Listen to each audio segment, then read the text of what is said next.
The Sagat family's judgment ceremony involves revealing the children's mana purity and mana attributes to determine who is worthy of the title of the family of strongest sword masters and aura users. The first boy approaches the joint stone sword, and the sword glows with green aura, indicating his wind attribute and higher than average mana purity. The next girl approaches, and the sword releases a blue aura, even better than before, leaving everyone overjoyed that the family has gained another prodigy. Finally, it's Rain's turn. The patriarch tells her to proceed. As soon as Rain touches the sword, she releases only a faint white aura, considered weakest. The others burst into laughter, but the patriarch silences them and quickly concludes the ceremony. When the hall is empty and only patriarch and his servant remain, the joint sword suddenly glows again, this time with the blazing golden fire aura, the same power possessed by the founder of the Sagat family, which can melt anything.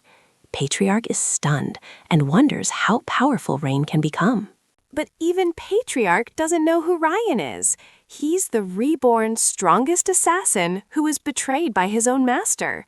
One cold night, the Shadow Group's best assassin meets his master, Darius Robert. The master has learned that Ryan has broken free from mind control and demands to know how he did it. House Robert turns kidnapped children into emotionless assassins, and Ryan accidentally broke the mind shackle during a mission. When Ryan asks how Darius knew, Darius explains that every assassin has two shackles, the mind shackle and the other. Just then, Ryan experiences a sharp pain in his chest, and Darius reveals the second shackle. A rage worm implanted inside Assassin can devour hearts at the master's command. The worm begins to devour the heart, and Ryan vows that he won't die like a dog and will at least leave a mark on Darius. He picks himself up and charges, only to be instantly decapitated. Darius is still in shock as Ryan manages to wound him. He orders the other assassins to dispose of the body and leaves. Ryan's fading consciousness is filled with rage as he remembers the life Darius took from him. With his last breath, he prays to a god or demon for a chance at revenge.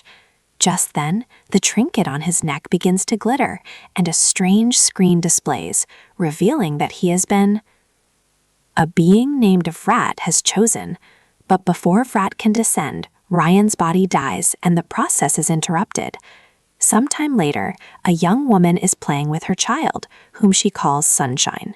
The child is Ryan, reincarnated into Sylvia's family. Ryan retains his memories as an assassin. Initially, he thinks it's a dream, but gradually he accepts that this is a new life from which he can't wake up. In playful chatter, Sylvia tells him that the lord of the house hasn't yet come to give him a proper name, and that she doesn't know that Ryan understands everything she says. Ryan wonders why the Lord hasn't come, even though it's been 100 days since his birth. It's clear to him that he was born into a rich and prestigious family, which is an advantage for his revenge. He's never left the building, so he doesn't know his status within the family. Furthermore, he hasn't been able to master the Flamelings technique, so revenge against Darius is still far away. Just then, the maid Helen arrives to inform him that the Lord has returned. Sylvia tries to get ready, but it's too late, as the Lord enters through the main door. The man enters the room with a strong aura, and Ryan immediately recognizes him. Sylvia calls him father, meaning he's his grandfather. Looking at his features, Ryan confirms that he's none other than Glenn Seacard, the apex of the Northern Lord of Destruction continent. Ryan understands that he was born into the continent's most powerful family. Glenn names him Ryan, the same name from his previous life, and tells him to live as if he doesn't exist. That night, Ryan finally finds himself alone and cultivates Flamelings. Normal techniques involve inhaling mana and accumulating it in a core. However, flame links form circular links around the heart, increasing stamina, focus, and mana affinity, while remaining hidden from transcendent beings. All he needs to do is increase his strength and focus and learn the Sigard Swords technique to ensure his revenge plan is foolproof. But there's a problem. His new body's mana circuits are filled with destructive chill. Nearly 9 circuits are blocked, and he could die soon. He must break them with flame links. He cultivates for a long time and finally collapses while fighting sleep. Luckily, he falls asleep as Lord Glan enters the room and releases his aura on the sleeping child. The next morning, Rain resumes baby duties, crawling a little more each day to impress Mother. He finds acting like an infant too painful and would prefer to endure the destructive chill. A short while later, Sylvia receives a special visitor, a family friend whom Rain recognizes, the ragtime saint, whose divine power and medical knowledge are beyond all comprehension, is considered the continent's greatest healer. He says he heard Sylvia had a baby, so he came to check on her. He looks at the baby and says he looks just like Sylvia and is the complete opposite of his grumpy grandpa. When he hears Glan name the baby Rain, which means shadow, he is upset and wonders why Glan did that. Their informal tone confirms they are old friends.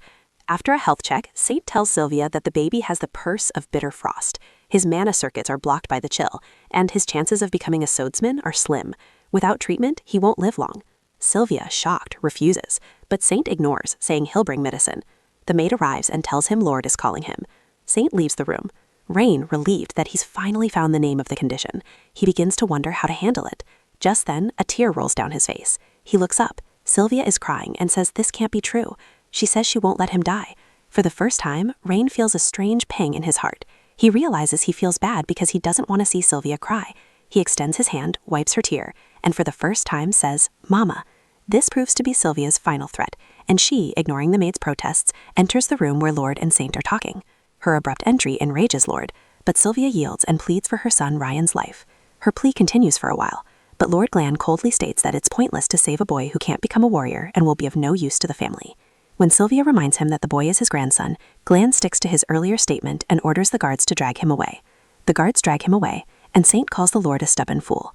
Saint later reveals that Glan summoned him to the palace because he noticed the same problem in the child. Glan doesn't respond and tells him to continue his report. Saint explains that the boy's mana circuits are blocked, and progressing in this condition would be dangerous. Glan's aura had repelled some of the chill, which would temporarily cure him, but it won't increase his chances of becoming a warrior.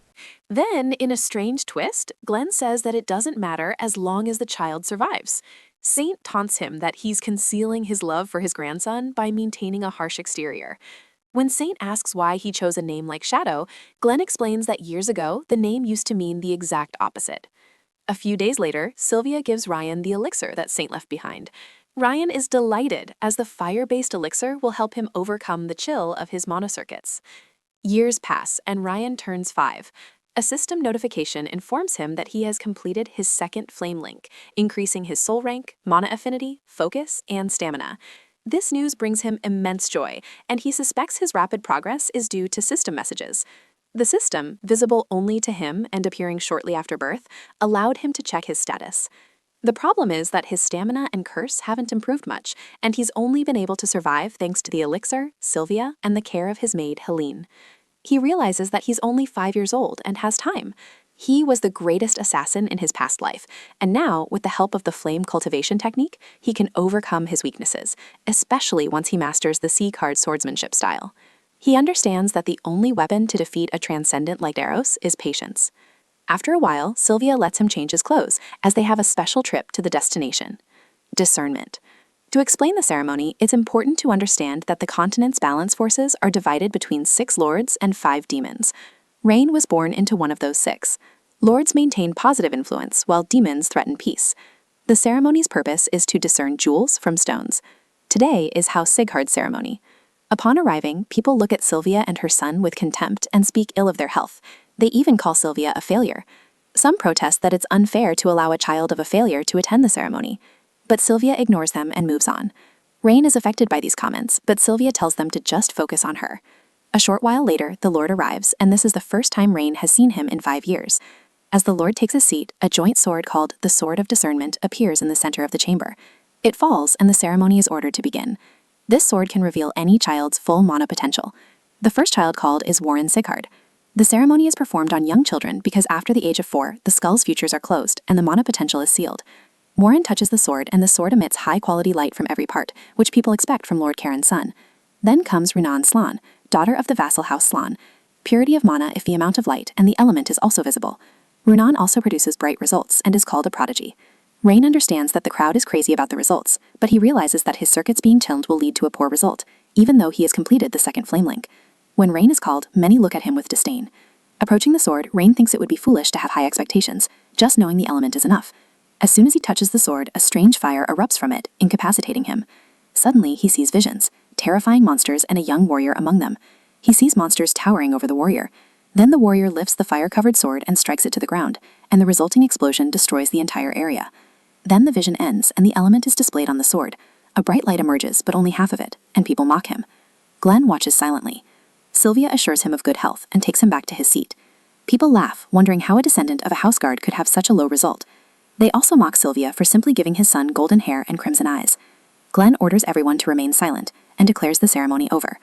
After the crowd leaves, Glenn and his personal butler remain in the room with the Sword of Discernment. Glenn thinks Rein's condition can't be helped. Just then, bright fire erupts from the sword, and Glenn watches closely. The fire reaches a peak surrounding the sword, something no one saw at the ceremony. Glenn, stunned, notices that the light is golden, like the sun. Records show such a light only appeared at the founding ceremony of House Secret, where the transcendental aura was so fierce that it could melt even the flames of the demon rail. Such gold-colored mana had appeared only once in history, so its appearance now is shocking. Glenn stares at the blinding light for a while and realizes Ren is responsible, but he doesn't understand why. The system window shows Ren's stats 7 years after the discernment ceremony. The curse is still present. Stamina is low, his athletic abilities are weak, and his mana affinity is also full. However, he has gained some water resistance, which reduces stiffness in his limbs. He seems very close to his third flame link, and he is now 12 years old. Sometime later, his mother reminds him that today is the next discernment ceremony. Due to his past experience, Ren is not excited, fearing he will have to endure the same ordeal again. Shortly after arriving, the ceremony for the new batch is over. Ren feels that this year's ceremony was unusually fast. Before the ceremony ends, the Lord calls him and asks why he hasn't responded to the basic training summons, which were sent a month ago. Ren was unaware of basic training, so his mother responds on his behalf. She received the summons but didn't tell Ryan. She pleads with the Lord that Ryan isn't like other children and won't be able to endure the training due to the frost in his body. Lord Glenn is unmoved by her pleas. He declares that there are no exceptions or right of refuge on Seagart land. According to Glenn, those who cannot walk must crawl to train. That's the Seagart way. Sylvia, shocked, says she can't accept such conditions. Glenn asks if she intends to leave home again like she did before. He says, follow the rules or leave. The crowd, excited, began to recount their past departures. Ren doesn't like his mother being mocked. Murmuring tells him they dislike Sylvia because she left home. She destroyed her core and mana circuits, even though she had learned Seagart soldiersmanship and lost her aura. She did all this to marry her lover, who died while Ryan was still pregnant. She then had no choice but to return home. The family looked down on her because she had abandoned her place in the main family. Ren clearly knows he can't let his mother down by siding with the crowd. Suddenly, despite his mother's protests, he steps forward and speaks to the Lord, saying he will join the training next month. His request is opposed by Daenerys Seagart, head of the Palace of Elders, who says he didn't know anything beforehand and that basic training isn't easy despite his name. Ren insists, saying he will train to prove himself worthy of the Seagart name. This is not acceptable to the Lord, as the Seagart name carries a heavy responsibility. Glenn releases his aura, enough to crush his bones, and blood spurts from his mouth. Ran realizes that this pressure is even heavier than his previous master, Darude. In pain, he clenches his fists and tries to endure it, but ultimately collapses. Sylvia and the maid Helen pick him up. Daenerys begs the Lord to take back his spiritual force, saying that Ryan is a child and doesn't understand the weight of his words. Glenn ignores anyone and demands that he be allowed to speak. Sylvia continues pleading, saying her son isn't ready for training and that he should get his aura back. Breaking free from his mother's grip, Ren reflects on his past life, living in darkness, hidden in shadows. Now he wants to make this life better, especially to restore Sylvia's lost place. He approaches Lord and confesses that he doesn't know the name Seagart because he was raised in the annex, not the main house. He declares that he will participate in the training and understand what this place is like. His responsibility awakens to Sylvia, Helen, and the people who help in the annex. Lord, interested, asks if he wants to determine the value of the Seagart name based on training. Ren says yes, that's the only way. Glenn says he will order the instructor to prepare the best so Ryan doesn't get disappointed. Lord's aura falls onto the Gen, and he falls to the ground. The only thing on his mind is that with assassin experience and flame rings combined, he will be able to stand here. Even as he falls, he swears that the pebble he mocked will become the strongest stone. Meanwhile, at the training center, Karun Seaguard speaks with the head of the Palace of Warriors Guards. He received news that Ryan is ill and inconsolable. The guard confirms that several annex medics overheard the conversation between the saint and the lord and are convinced Ryan's health is critical. Karun saw Ryan unstable at the ceremony, but he cannot find an answer as to how he was able to withstand the lord's aura. He thinks that Sylvia's potential was unique, which explains his son's abilities. Finally, Karun orders the guards to send someone to the annex to monitor everything. Meanwhile, Ryan overworks as usual, and Sylvia reminds him that she warned him not to do so. Sometime later, at the 5th Seaguard training ground, Lord Glenn visits instructor Lamar, whom he catches pretending to be asleep. Glenn picks him up and taunts him, saying he hasn't matured in 50 years. Being a lair elf, he doesn't age, so he hasn't really changed. Lund suspects Glenn has come to talk about his grandson and bluntly tells him that Sylvia just arrived and he won't compromise on his training because Glenn has given him absolute control. Glenn says he hasn't come to plead, but to insist on maintaining or raising standards so that the weak can be weeded out. Lund thinks Glenn is his grandson is looking for an indirect way to show affection to. Glenn laughs and says that if he weren't an old friend, he would have decapitated him. Rain remains curious about him. Meanwhile, Rain completes his bird flame link, which increases his body and soul rank, constitution and dexterity, mana affinity, focus, stamina, and water resistance by 3 stars. One benefit is that a strand of the Curse of Frost has disappeared. This message brings him joy, and it's clear that he was able to achieve this through hard work, but not overwork, with the help of his mother. The magical status window is also helping to accelerate his growth. But all this is nothing compared to the intense training that Seaguard will undergo. This 3-star flame link is merely the foundation on which he will build his house. His plan is to demonstrate extraordinary accomplishments, to silence the mocking voices forever, and then to complete his revenge by eliminating Doris Robert. Thinking about this, his mother comes to talk to him at night as he's leaving for basic training the next day. She asks if he really has to go, fearing that Rain will push himself despite the pain and get seriously injured during training. His mother suggests waiting just 1 more year, but Rain says he can't do that. His reason is that he can't bear to see the people in the main and branch families looking down on his mother and treating those in the annex with pity. And he believes that if he performs well in training, he can end all this. Hearing this, Sylvia becomes emotional and surprised that he's so considerate of her situation. She tells him that she met her father by chance on a mission, but living with him was difficult because he was just an ordinary knight. To find his love, she had to destroy her core and mana circuits and leave her family. Ryan had an older sister, Sia. While living a peaceful life with her husband, a group called the Cadre of Eden recognizes Sylvia and suddenly attacks her. She was pregnant and her husband was not powerful enough, so they couldn't do anything. She watched her family die before her eyes before a secret team sent by her father could rescue her. The team couldn't reach quickly due to the distance, and when they arrived, her husband and daughter were dead. Living alone was unsafe, so she had to return home, becoming the Seaguard household's scapegoat. Upon returning, she had no excuse for her father. Hearing her story, Ryan understands that she abandoned her family's responsibilities for her own happiness and later returned to save his own life. This is why the Seaguards hate her. But for Ryan, she is the woman who gave him life and showed him love for the first time. In 2 lifetimes, this is his first mother. Therefore, he can't behave the way others do.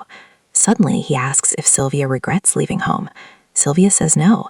As a Seaguard, she always felt invisible, and only after leaving home did she feel like a person again. She loved that time and is happy to have Ryan. Her only regret is that she wasn't able to be a good enough mother to him. Ryan assures her that she doesn't have to worry anymore. Suddenly, Sylvia starts crying loudly, and Ryan calms her down, wondering why she's crying. After calming her down, Ryan returns to his room to inspect the Flame Link's condition, as the next day is basic training. While inspecting, a strange phantom creature appears in his room. It says the time has finally come, and reveals that it has arrived at Bowling Rage. Its name is Night, the second ruler of the demon world, who has come to fulfill its vengeance. It outlines the terms and conditions under which Ryan must sacrifice his body and soul. But to his shock, it's summoned by a child. Ryan is also surprised, and the two begin to question each other.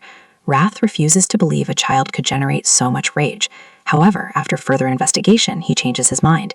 He tells Ryan to submit his soul so that his revenge can be executed. Ryan refuses his help, saying he will carry out his revenge with his own 2 hands because he wants to take Darius's head. Wrath changes his tone and says that this is not a negotiation. The demon world has made the decision, and he will take what he wants. In frenzy, the creature surrounds him with cold fire and envelops his body. It attempts to force its way in. The impact causes Ryan's body and mind to freeze. The spirit encourages him, promising to destroy all his enemies, even God himself. Ryan is able to withstand the chill due to his increased water resistance. But the being isn't just attacking with cold, it's also enhancing his inner rage. The spirit taunts him, promising to crush his enemies' heads and consume their flesh. He must surrender his body. Ryan fears that Sylvia or Meds won't be safe if he does. Finally, the being becomes impatient and declares that they were trying to save his body, but now they will simply destroy him. The pressure becomes so intense that Ryan feels he will shatter.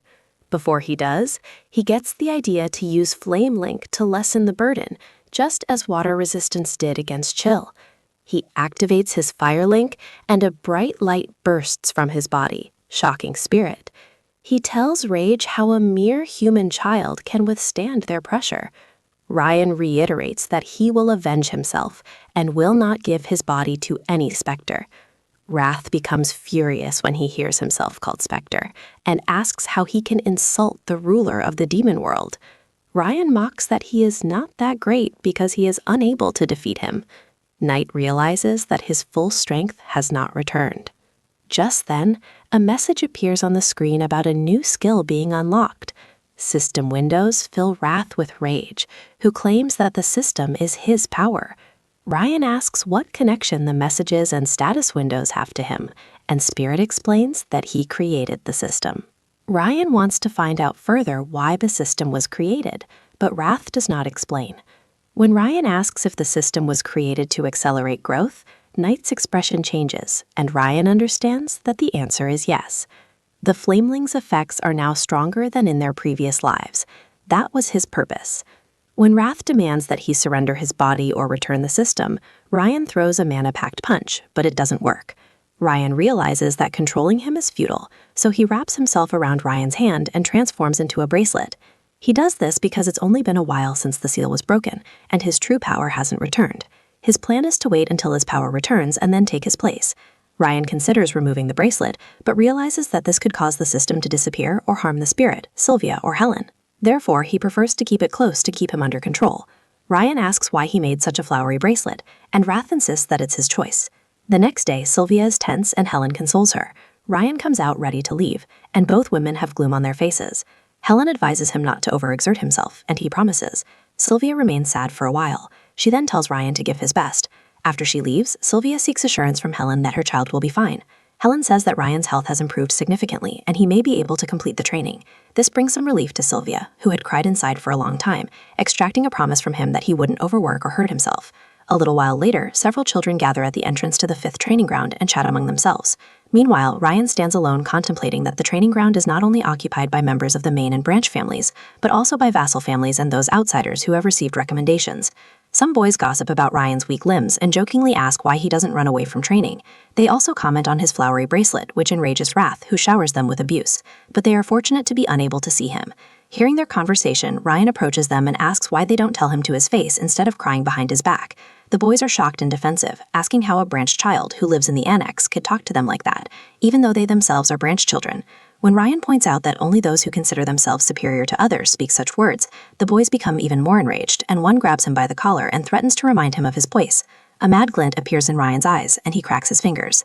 But then a child from the main family stops them. It's Warren Sigurd, the same prodigy who first Ryan was tested before the discernment ceremony. Warren scolds the boys, asking if they want to embarrass the family in front of outsiders. The boys immediately apologize. Warren then approaches Ryan and asks if he still doesn't know his place. He proudly declares that Ryan is just dust that he can sweep away at will, and that he should keep his head down. Otherwise, he'll be expelled from the annex. To Warren, Ryan is here because he took advantage of the opportunity in Discernment Hall, not because of any skill. He calls him a failure waiting to be removed. As he leaves, he says that if he doesn't intend to participate in the training, he should get away, because there's no guarantee of passing. Before Ryan can leave, Ryan taunts him that he should have added more enthusiasm to his rant. He says that being a member of the main family doesn't make him important, because he has no rank or authority. He jokes that he only has one option: complain to your father. Ryan turns red and can only say, "How dare you?" Just then, Instructor Lemaire bursts through the door. He is amazed that the children have started fighting. Ryan, who didn't know who the instructor would be, recognizes him as Sword of Light, who had retired due to core damage. Lemaire separates the boys and tells them to fight after the admission ceremony. Meanwhile, Lyre, who is watching from behind a tree, enjoys Ada and feels as if he is watching young Glenn. This strengthens his suspicion that Ryan has unknown potential hidden among the great potentials. Upon arriving home, the system notifies him that by pleasing Rot, he has earned a new condition, increasing his dexterity by 1, as always. This drives Rot mad that he gets points just for pleasing her, and he calls the system nonsense. When Ryan reminds him that he created the system, Ran says that it's new to him because his system has never been stolen. When Ryan ignores the verbal abuse, Ran makes him an offer. He can earn extra points in his stats by absorbing her rage, whether he wins or loses. The condition is that he must achieve first rank in the training exam, just like Lamar said. Winning will earn him a random attribute, the rank of which will be adjusted according to his weak body. Losing will earn him a small amount of Knight's Rage, which will be small now, but could become uncontrollable in the future, as the spirit terms up front. Ryan understands that he's not lying. The reward far outweighs the risk. This is a poisoned apple, but his past experience gives him confidence to win. He accepts the offer. Knight grins at the acceptance, thinking that his plan to slowly wear down Ryan's body has begun. Sometime later, the children go through another exercise. They are exhausted from running and are now doing horse stands. Lamar motivates them, saying this is the foundation of all school and everyone must do it. He tells them to maintain their stance until he stops, and he himself goes to sleep to give them incentive not to quit. He reminds them that they will take the final test, not him. Some students complain that the exercises are tiring and want to learn swordsmanship. After the exercises are over, Warren invites some boys to practice sword techniques, as basic training could damage their swordsmanship. Rot asks Ryan to join, but Ryan believes that learning swordsmanship is useless at his current level. Stamina and strength are needed, not sword training, especially for him who has the curse of bitter frost. He needs to focus on the basics. Ryan is working out in the gym, and Runan Sloan of Vassal House stalks him. She is shocked that he has gained so much weight in just a few days, despite being told he was sick. She doesn't understand how Ryan is gaining so much so quickly, and thinks he might be using different stances. Curiosity piques her interest, but she approaches him without saying anything. Her gaze unsettles Ryan. After watching for a while, she sits on another weight and starts lifting weights herself. Seeing this, Ryan becomes alarmed and leaves her alone. He goes to other weights, but Runan continues to follow him. She remembers catching one of Ryan's scents earlier, which made her feel lighter and allowed her to lift weights beyond normal limits. Ryan asks if she has anything to say, but Runan flatly says no. She silently decides to follow Ryan everywhere. A while later, Warren and the boys arrive at the gym and are irritated to see Runan hanging out with the boy who was expelled from the main family. The pitiful basic training is pointless, and he believes Ryan is doing this because of his weak physique and will never reach their superior quality. He rallies the boys to practice resources for the upcoming test, confident that the exam will reveal who is right, him or Ryan. Sometime later, a boy named Dorian, a respectful man, asks Ryan if he can train with him because he's noticed Runan following him. Dorian isn't a Sigurd, but rather from the outside family. Ryan reluctantly agrees. Excited, Dorian offers him a biscuit. Hesitant, Ryan is about to return it when he sees Runan staring at him with hungry eyes. His innocent, dog-like expression scares Ryan, so he relents and gives it to him. Gradually, the three began working out together. They even run close together during races, and a bond begins to form. After some time, flower time arrives. Peace Snake comes to call the pack, but the training continues. 6 months have passed since basic training, and Ryan is running every day as if his life depends on it. This time, he easily outruns everyone except Runan and Warren. Time passes and exam day arrives. Parents and guardians from various places come to watch their children perform. They gather in the large arena, and Lamar addresses them. Sylvia, Helen, and Lord Karoon are also seen sitting in the crowd. Meanwhile, Rot reminds Ryan of their wager. He's sure Ryan will accept the race in defeat, as he couldn't beat Runan and Warren in training. Ryan brushes it off, saying that exams are a different game, and you never know what might happen. A little while later, Runan and Ryan find Dorian huddled in a corner, terrified of the exam results. The bond between Ryan and Runan is evident when she randomly offers him a biscuit. Observing the people around him, Ryan thinks he only attracts strange people. Meanwhile, Helen and Sylvia are happy that their son has been able to proudly endure 6 months of training and make some friends. Just then, the head of house's arrival is announced, and everyone is astonished, as it's his first time attending the event. Lumiere also expresses surprise at the Lord's arrival, and Glenn replies that this exam decides the house's future, so it's essential for the Lord to be there. As soon as Lord sits down, Lamar decides to start the training selection exam, but first he has to explain what the exam is about, since he hasn't told anyone before. Lamara releases a storm and reveals that the exam involves penetrating his spiritual force. He explains that fighters cannot escape spiritual force, and that it is a test of their spirit's strength. Nearby, the Guardians protest that the children don't even know how to use aura properly, yet they are being forced to face spiritual force. Tired of their complaints, Lamara explains that spiritual force is not a manifestation of aura, but a rank of the soul, built through a warrior's experiences and accomplishments. A true warrior doesn't need aura. Protests escalate, but Lord Glenn interrupts, stating that Lamara isn't wrong. Warriors, whether possessing aura or not, develop their own unique spiritual force based on their lives. Even those without aura can become formidable through intense training. His words create silence. Lamara declares that if there are no more complaints, the exam should begin. Runin is called first. Lair tells her that the spiritual force she will face can be overcome if she has given her all in training. He unleashes a tremendous force upon her, causing her to tremble. She is warned that using aura will result in immediate disqualification. She only has mental strength. Despite the opposing force, Runin struggles and reaches Lamer's hand. She almost falls.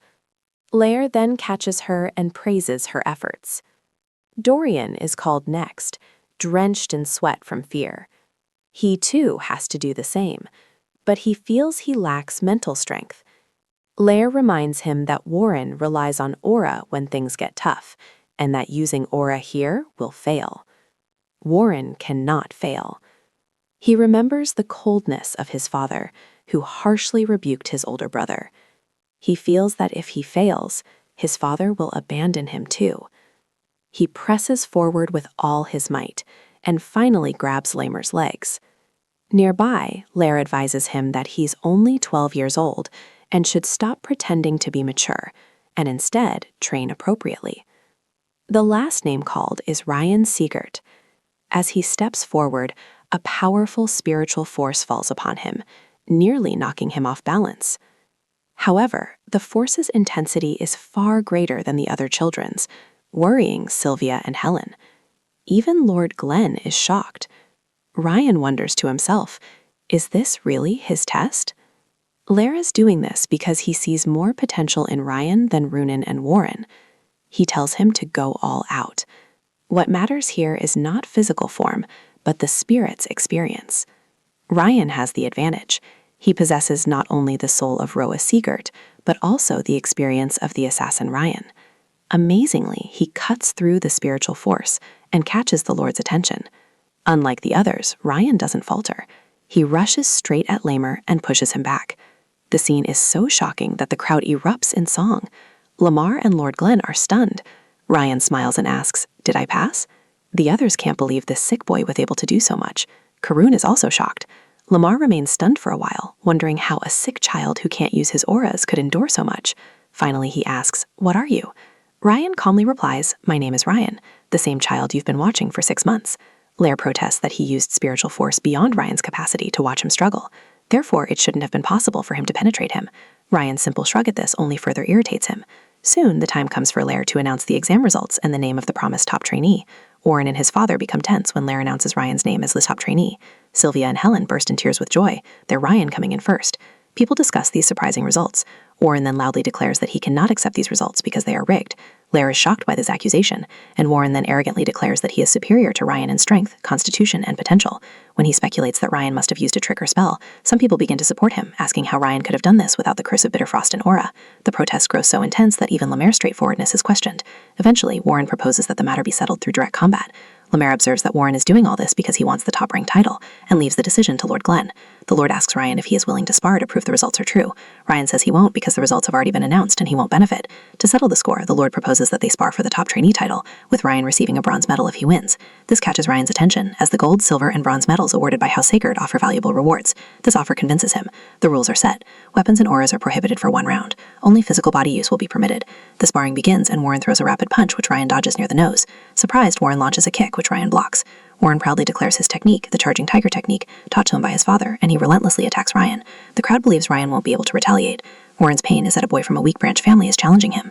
The only thing on his mind is the thought that his father is watching, and he must prove it. Ryan continues to block or dodge because he has been studying Warren's attacks and flow, and finally understands it. When Ryan suddenly halts, Ryan realizes he has given up. Warren moves in for the final strike, but Ryan matches the same punch with his own. Warren's arts pamps back, and Ryan delivers a crushing punch to his stomach, knocking him out of breath and spit. This turn of events shocks the crowd and Warren's father. Lord Glenn, too, is shocked by how Ryan countered the charging tiger fist. Ryan asks how he learned the technique. Ryan casually replies, "You showed me, and I just imitated." The crowd murmurs, "How did this brat learn so quickly?" Warren still hasn't recovered, and Lair realizes Ryan is the real deal. He wonders how Ryan nullified the charging tiger with a reverse spin. Just by watching, he sees the talent Sagard was looking for, the one who could stand at the pinnacle of the continent. A moment later, Ryan's victory is declared, as the results are revealed. Sylvia, unable to contain herself, embraces Ryan with tears. Runan's father also embraces him.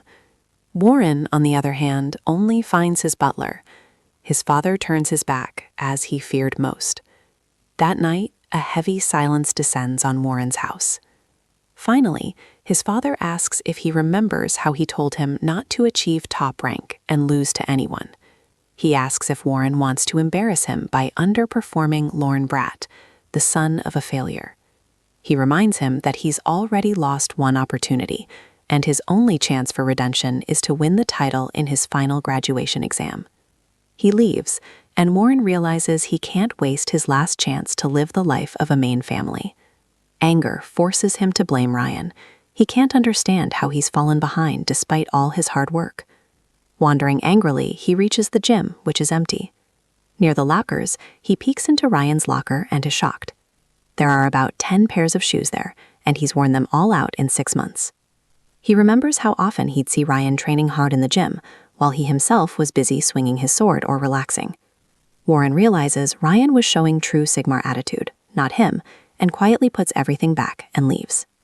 A while later, Wrath, who lost the wager, curses and says he's never seen anyone like Ryan in his entire life. He asks who Ryan is, but gets no answer. Just then, the screen notifies that Ryan has won the wager. All his stats are doubled, and he's earned the Knight attribute. Awareness of the Snowflower. Wrath explains that it's a godly attribute, but useless for this particular body. This skill increases the range of senses, but only by 8% with a 1 star. Wrath proudly explains that thanks to the system, he could have increased his senses tenfold. Ryan finds the name strange and mocks the night test, which enrages Spirit. A short time later, a message comes from the main building that the Lord has summoned Ryan. This makes Sylvia tense, but the butler says not to worry. No, Master Sagard himself will be presenting him with the bronze medal.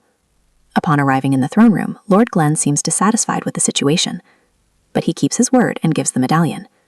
Ryan is told that he can return it and demand a suitable reward. Ryan immediately asks what he must do to return his mother to her original place. The Lord is shocked. When Glenn clarifies if he wants his mother back in the main family, Ryan says yes. Glenn explains that it's possible if he brings an achievement that the entire house acknowledges. But this is easier said than done. Receiving recognition in the Sagard house is like touching the moon. Especially for such an experienced child, the challenge excites Ryan. He thanks Glenn. The bronze medallion returns and starts to leave. The Lord stops him, saying he could have gotten the answer directly from his medallion. And his reward still hasn't been claimed. Ryan suddenly remembers what he needs most right now. So he asks for a cultivation technique. But he's told the instructors will teach him in basic training. Our boy says he needs a higher aura cultivation technique than basic training, because he needs a technique worthy of the bronze medallion. The shadow cultivation technique from his previous life isn't enough, and he needs a more powerful technique to bring back Sylvia and take down Darius. Lord Glenn snaps his fingers, and suddenly a mysterious library opens, revealing towering hundreds of books. Ryan is stunned. Lord Glenn explains that this is only a small section of segmented bookshelves, and all he needs to do is stand in the center and raise his hand to select the book he wants most. Ryan hopes this new technique will be better than the shadow technique. Suddenly, a book falls from the shelf and lands in his hands. It's very old and worn, but the book chosen leaves Lord Glenn and his butler in shock. The Lord wonders how Ryan got hold of that book. Flames emerge from the book, enveloping Ryan, and he wonders what connection this has to the cultivation technique. As Ryan opens the book, an explosive burst of light erupts. Even the Lord is astonished by the fire. Suddenly, a vision appears before Ryan, in which a guard reports to Lord Glenn that Sylvia has left the house. The Lord coldly declares that he doesn't care. The family's growth comes first. The vision explains that the Lord considered emotions a luxury last time. and by thinking only of the house's growth, he achieved martial power that surpassed the limits of demons. But he paid the price for it with his own human emotions. Then comes the news that his daughter's family has been killed, and Lord Glenn is devastated. At that moment, he regains his emotions, but there's no way to turn back time. He decides that no matter how much the world hates him, he will protect the child this time. Ryan is confused as to what kind of book it is. Suddenly, the book disappears, and its essence fills Ryan's body. The Lord calls out to him and asks what he just did. Ryan simply says he doesn't know, but he remembers the entire contents of the technique. The Lord tests him and asks him the name of the technique, especially since he hasn't read the book. After a moment of hesitation, Rain mentions the Million Flames technique. The screen immediately pops up, revealing that the million flames have been burned into his memory, and he has seen the flames of eternity. Lord Glenn confirms that Rain remembers the technique, and explains that it was a worthy reward for the Bronze Melian. He can now leave. As Rain leaves, the butler is astonished, as the technique belonged to the founding lord, and no one in the house's history has been able to obtain or read it. Therefore, he never expected Rain to find this book. The butler worries that if anyone finds out, Lady Sylvia and Rain's lives could be in danger. The Lord assures him that no one knows. Rain understands that the book and its contents have been passed on to him. Lord Glenn explains that no one has been able to use this technique, and it would have rotted on the shelf if it weren't for Rain. This makes him feel that times are changing. Rain finds it difficult to understand why the Lord would give him such a valuable secret, beyond gold or silver. This technique is at the level of the legendary Fireling, making it worth learning. But the problem is that Rain can't gather aura. He expected that he wouldn't be able to comprehend it immediately, but it's proving more difficult than that.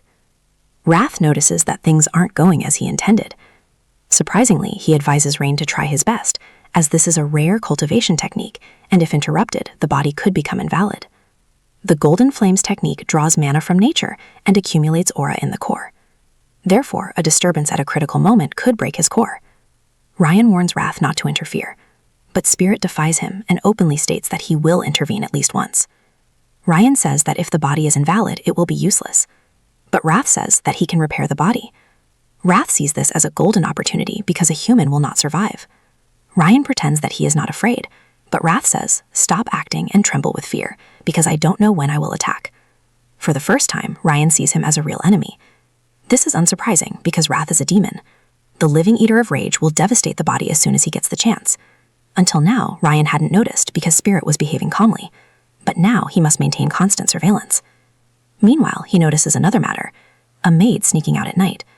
She is a spy for the Judean Lord Karun, and writes reports that nothing much is known about Rayan. He just mutters to himself sometimes. But this time he has something important. The caliber of the cultivation technique the Lord gave Rayan from the Bronze Melian, and the extraordinary mana flow he felt during cultivation. This information is crucial for the Palace of Warriors. But she wonders how long she can keep writing reports for the children. As per her habit, she drops the paper into the river so it can reach the boss. Just then, a knife touches her neck and a cold voice says, "If you move, I'll kill you." Terrified, she asks who the attacker is, but the voice, its killing intent, and its presence paralyzes her. In her reflection in the water, she sees Rayon's face. Rayon explains that he's been feeling someone's watching him since his return, and asks if she's satisfied with his report. Med is shocked, as she was absolutely sure he left no trace. Now it's clear that Rayon was aware from the beginning. He was just acting. He forces her to open her mouth and stuff something into it, causing her to feel nauseous. He then retrieves her report paper from the river, only to discover it's a special code. After making some guesses and noting her reactions, Rayon deduces that the password is Moonlight, leaving Judeel in shock. Furthermore, when she calls out a name and arrives at Karen Sigurd, a tiny twitch in her face changes, making Rayon understand that she's acting on his orders. Judeel, who has trained for years to become the perfect spy, is stunned to think she's read his expression without a word. Suddenly, she realizes that the intense heat burning through her body isn't a normal poison, but a rage worm. In a flashback, Lord Karen orders her to go to the annex and gather all the information she can about Sylvia and Rayon, for a substantial reward. In the present, Judil asks if she fed him a rage worm. Rayon is shocked that she knows about it. Despite her efforts, she can't vomit it out. The rage worm's job is to track the host's location and emotions and inflict a painful death on the feeder's orders. Rayon also figures out that she's a spy for the Palace of Warriors, planted there since the discernment ceremony 7 months ago. Horror spreads across Judil's face. This mission should have been as simple as monitoring a simple child. She had hoped to keep an eye on a Sikh child and his powerless mother, but she had no idea that a monster resided within the annex. Fearing, she immediately offers to alter the report and falsify everything. But Rayon rejects this, fearing that the truth will eventually reach Karen, proving his incompetence. He coldly declares, "From now on, you'll be a double agent. You'll only give Karen the information he can get and conceal any secrets. In return, you'll give Rayon all the critical information about Karen." Judil immediately agrees. The wry smile on Rayon's face suggests they are joking over a cup of tea. He says, "Please share some important information the next time they meet," and leaves. Wrath is stunned that Rayon was able to summon such a powerful entity, even though he was with her all the time. The truth is, Rayon never gave her the rage worm. She finds the idea disgusting. He only gave her a poison that causes temporary, intense pain. When asked about mind reading, Rayon says, "Information is obtained through different methods. I have my own methods." Surprised, Wrath replies, "You're not human, you're a monster." Time passes, and Rayon focuses on building his aura, but he fails to achieve his goal before the deadline. Returning to the training grounds, he discovers that only 45 students passed. This proves that Lemire will indeed cut trainees into quarters. Runan meets Rayon, and the two stare at each other for a while, causing Wrath to freak out. In a flashback, in the slot's main house, Runan's mother asks if Rayon helped her with her training. She replies yes. Then her mother teaches her that thanking someone for help is necessary. In the present, Runan suddenly thanks Rayon. This quiet curry catches Rayon off guard. Wrath is also perplexed by her sudden politeness. Dorian then enters and complains that he almost died during his temporary trainee days, and now, after becoming a formal trainee, he's been watching nightmares for 6 months to see how hard the training will be. He praises Rayon's results as better than Warren's, but he doesn't realize Warren is standing behind him. Terrified, he collapses to the ground. Warren confronts Rayon. There's silence, and suddenly he bows and admits his mistake. He says he accepts defeat, but that doesn't mean he's given up. He'll face him again. All the stunts remain. Rayon is amazed that a 13-year-old can recognize his mistake. This is the true Seacard spirit. There's no respect at night, only rage. He shouts, "Blow that insolent kid's head off." Just then, Lemire arrives. He congratulates the kids on becoming formal trainees and tells them that proper training will begin now. There will be some additions to the basics. Just then, a door slams open and a strange girl enters the field. She swears beyond her years because the door wouldn't open. Dorian is frightened because he recognizes her. Lamar reveals that she's a failed trainee from the previous batch, named Marta Sagart. She has a very rugged appearance and refuses to let Lamar introduce herself. Her primary agenda is to challenge the top seed from the previous batch, as she won't tolerate a weakling. Ryan appears. She sees him and says he doesn't look like a winner, but she doesn't care.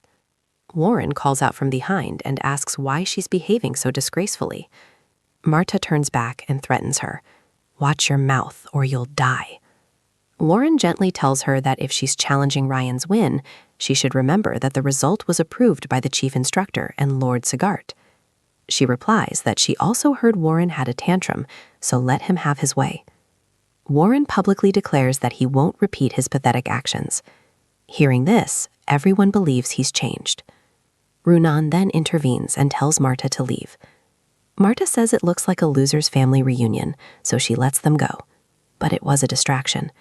She suddenly launches a sneak attack on Ryan, but Ryan easily blocks and dodges. In response, Ryan throws a killer punch, which Marta blocks, but the impact throws him back.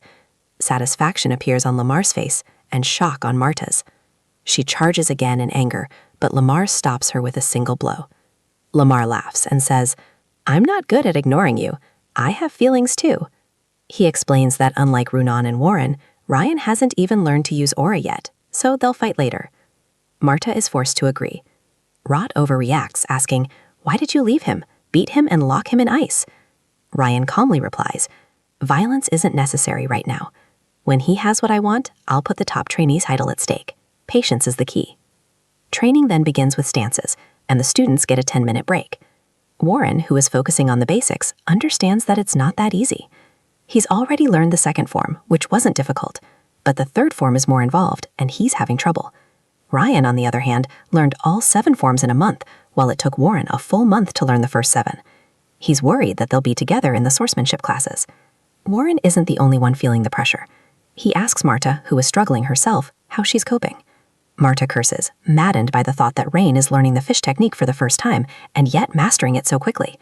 Unlike Warren and Runan, Rain had no prior training, and worse, he still has the curse of frost within him, yet he can train all day long. This realization fills Marta with rejoicing. She reminds herself that she's never been behind. From the day she was adopted into House Sigard, she's been a predator. She never took the prodigies of the main and branch families seriously, laughing at their disapproving faces, because she was the real prodigy. Now, for the first time, she feels nervous, and she hates it. At the end of the day, a worker compliments her, but she ignores it. The worker stops her and says that no matter how much Rain achieves, he'll never be able to beat her. Not now, not ever. Marta asks for an explanation, and he reminds her of Ryan's critical weakness, a weakness that can never be overcome. Meanwhile, Ryan is busy practicing swords, and some boys ask him questions about sword stances. Ryan gives a demonstration, and they are amazed by his technique. From a distance, Marta sarcastically compliments him on how quickly he's reached her swordsmanship class, and might even be called a prodigy. But subtly, she also says that Ryan's mana sensitivity is so poor that all his sword talent will be wasted because he can't use mana. She jokes that perhaps he could become an instructor in the future. Best case scenario, the entire hall falls silent, exactly the reaction Marta wanted. Her intention was to remind them that even after 4 months, Ryan hasn't learned aura. Backstage, Butler had told her that Rain's aura talent was very poor, and that his potential was absurdly low at the first discernment ceremony. Now he's the only one unable to use aura at the 5th training grounds. Butler speculates that even the cultivation techniques obtained with the bronze medallion are mid or upper level and relatively strong. If Rain can't master even that, his mana talent is at the lowest rank. Marta is delighted to hear this, as it means that the sod and fish techniques will never make him a proper warrior.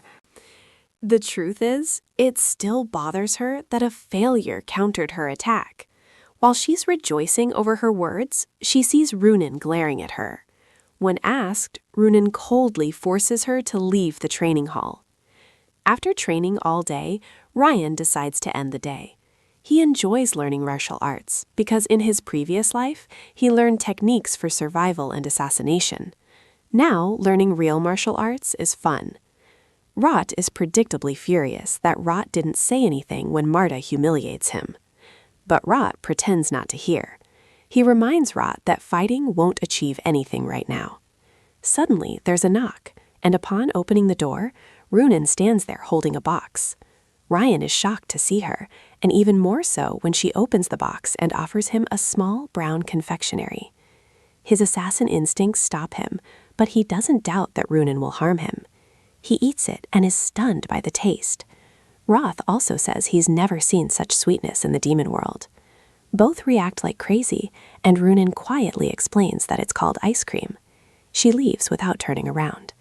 Roth immediately asks for another, but Ryan wonders if she came worried about him.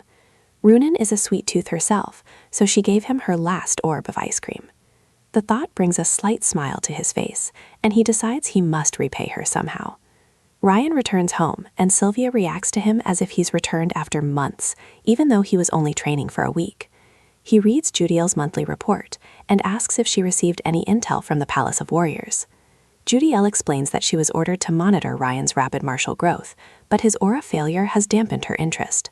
Karun has also lost interest in Sylvia. Curious, Judiel asks if Ryan is deliberately avoiding learning aura. Ryan throws the question back at her, making her understand that it's not his place to ask. The truth, which Rot proudly reveals, is that Ryan is failing miserably at learning aura, and Rot mocks it by calling it pathetic. Ryan quietly goes off to train, and Rot teases him by calling him a monster. As he emerges, he sees Lamar playing with birds. Ryan asks what he's doing in his backyard. Lamar replies, "I've come to give you specialized training on the elements." The next morning, Lamar takes Ryan to the mountain. Ryan protests that they were supposed to learn the elements. This place is useless. Lamar tells him to trust him. He recalls that when he inspected Ryan's cultivation technique, his aura was like lava and on a different plane from other techniques. She wasn't erasing the chill, but rather coasting it with fire. If Ryan understood this, it would be extraordinary. They arrive at a place that Ryan perceives as the middle of a forest. Lar releases a blending spiritual force, and a razor-sharp wind is created. Lar explains that there are many types of wind, warm, cold, and sharp, and he chose the wind that can got through anything. Now it's Ryan's turn. He has to think about what kind of fire he wants, because his mana is the flame throne. Finally, Lamar takes him to a place he believes is perfect for it. They arrive at the home of an elderly blacksmith who jokingly taunts Lar. This is where the hottest and most sincere fire in the north burns. The elder asks who he's brought. Lar says, Lord Sagard's grandson. The elder remains unimpressed. Ryan is mesmerized by the sight of the furnace fire. It's the same flame he's known all his life.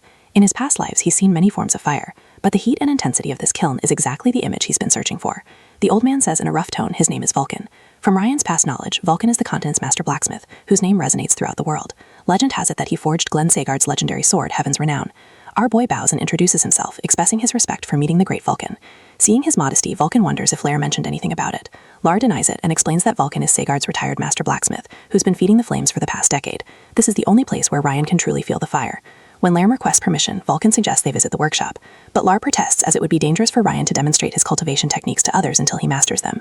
Vulcan asks why, and the answer is that Ryan is Sylvia's child. Upon hearing this, Vulcan's focus suddenly sharpens. Ryan solemnly swears that he will not interfere with his work and asks for a chance to feel the fire. After a moment of silence, Vulcan explains that he's been making golden coal, which produces heat many times more powerful than white or black coal, and that's why he's been there for a decade. Vulcan grants permission, but on one condition: he doesn't interfere with his work. As they leave, Lar expresses surprise that Vulcan agreed so easily. When Lar tempts him with high-quality liquor, Vulcan clearly states that he didn't do Ryan this favor. When the child enters, the kiln's flames suddenly become very hot, and the heat increases so intensely that the coal could be damaged. This is because the child's breath also possesses the power to ignite the fire, and Vulcan thinks that perhaps he can fulfill his lifelong dream. For the next 7 months, Ryan regularly visits Vulcan's kiln and meditates on the image of the flames until he understands what kind of fire he wants. People say that fire is the most powerful and fearsome element, but the day it is controlled, it becomes the most stable. Yet Ryan still hasn't awakened the energy of the Golden Flame's art. He remembers Lammer's words, "Imagine the fire you seek." Contemplating the goal of killing Darius and returning Sylvia to the main family, he realizes he needs a flame that will illuminate his path and never be extinguished. Suddenly, a bright flame erupts before him, its energy seeping into his body. Ryan increases his concentration and attempts to capture the flame. Just then, wrath penetrates his mind, reminding him that this was his plan all along. Seizing his body at Ryan's most vulnerable moment, Ryan begins to freeze.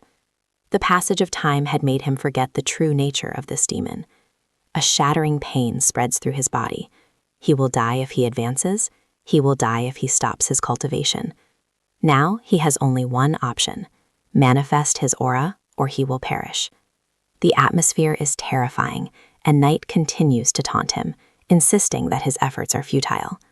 His consciousness begins to fade, and Night declares that his body and soul are now the property of the demon world. Then Night mentions Cole and Keelan and gives Ryan a final warning. Ryan understands that he must absorb not nature's mana, but Keelan's heat. The hotter the mana, the more diverging, the more diverting. As he does so, Keelan crackles and explodes. Vulcan is stunned. He's never experienced such heat. He sees that Ryan is shivering, even though there shouldn't be a trace of cold in such heat. Frost is frozen over his body, as if some impossible forces are colliding. Vulcan thinks to touch him, but Lammer arrives with lightning speed and stops him. Vulcan protests. He will die. Lammer replies, if you touch him, he will immediately bleed to death. He's in a trance, and we can't do anything. The two stand helplessly, watching. In the trance, Night Rage cries out that this is hopeless. Ryan refuses. His past life was spent in darkness, deception, and fear. This time, his belief is simple. He's not going to die until he's made his own way. The heat intensifies, and it seems Lalan can't bear it. All the mana begins to gather in one place. Lammer feels it. Ryan is absorbing all the mana. Finally, the tug-of-war ends. Ryan grabs the flame, and instantly a blast of fire blows the roof off. Dust settles after the explosion. Both men call out his name in worry. There's no response. Then, Ryan emerges from the flames, unharmed. Golden flames dance on his back, flames like they've never seen before. The system screen pops up. Ryan has acquired the Golden Flame art. He gains 2 stars from the start, as well as fire resistance. 2 strands of Curse of Bitter Frost melt, and his terrible stamina vanishes. Furthermore, he has absorbed the Chill of Night, and gained a new attribute, Chill of Bitter Frost, 2 stars. Night interference has actually become a blessing. The system also reveals that all the stats have turned +3, due to the intense mental fortress. Ryan is shocked. What would have happened years ago has happened today. Wrath is furious, and demands to know how he survived. Ryan replies with a smug expression, I told you before, you can't defeat me. The truth is, he almost died. Today's incident proved that no matter how friendly Wrath appears, he's an enemy, and now Wrath will never reveal his weaknesses to him. Seeing Vulcan's condition, Vulcan breathes a sigh of relief. When he asks, "Did you K Aura?" Ryan says, "Yes, and it's all because of you that the furnace exploded." Ryan apologizes, but Vulcan says, "It's okay, you're alive, and that's enough." Just then, Vulcan sees something strange in the flames. He takes out coal from the shovel and freezes in shock. It's golden coal, the same coal he spent his life building. People mocked him in the past, saying that creating mythical coal was crazy. From that very furnace emerged the myth. Golden coal is hotter than white coal and more tenacious than black coal, and this is its miracle. Vulcan had found the mana he had dedicated his life to thanks to Ryan. When Ryan protested that he had done nothing, Vulcan explained that his mana cultivation had ignited a fire within Keelan. As soon as he exhaled, flames blossomed and heat spread throughout the workshop. Finally, the old man asked Ryan what kind of warrior he wanted to be. Ryan said he wanted to be steadfast under all circumstances, no matter who was in front of him or what situation he was in. His answer surprised Vulcan, especially since it came from a child. So Vulcan told him that if he was truly as steadfast in 3 or 5 years, he would come to see him when he could finally wield the sword. He was going to save the golden coals for that day, the day Ryan would come looking for him. However, Vulcan had retired. Nevertheless, he was willing to make an exception for Ryan and intended to help him forge his sword. After a while, Ryan leaves the kiln and returns home, hoping he doesn't die until their next meeting.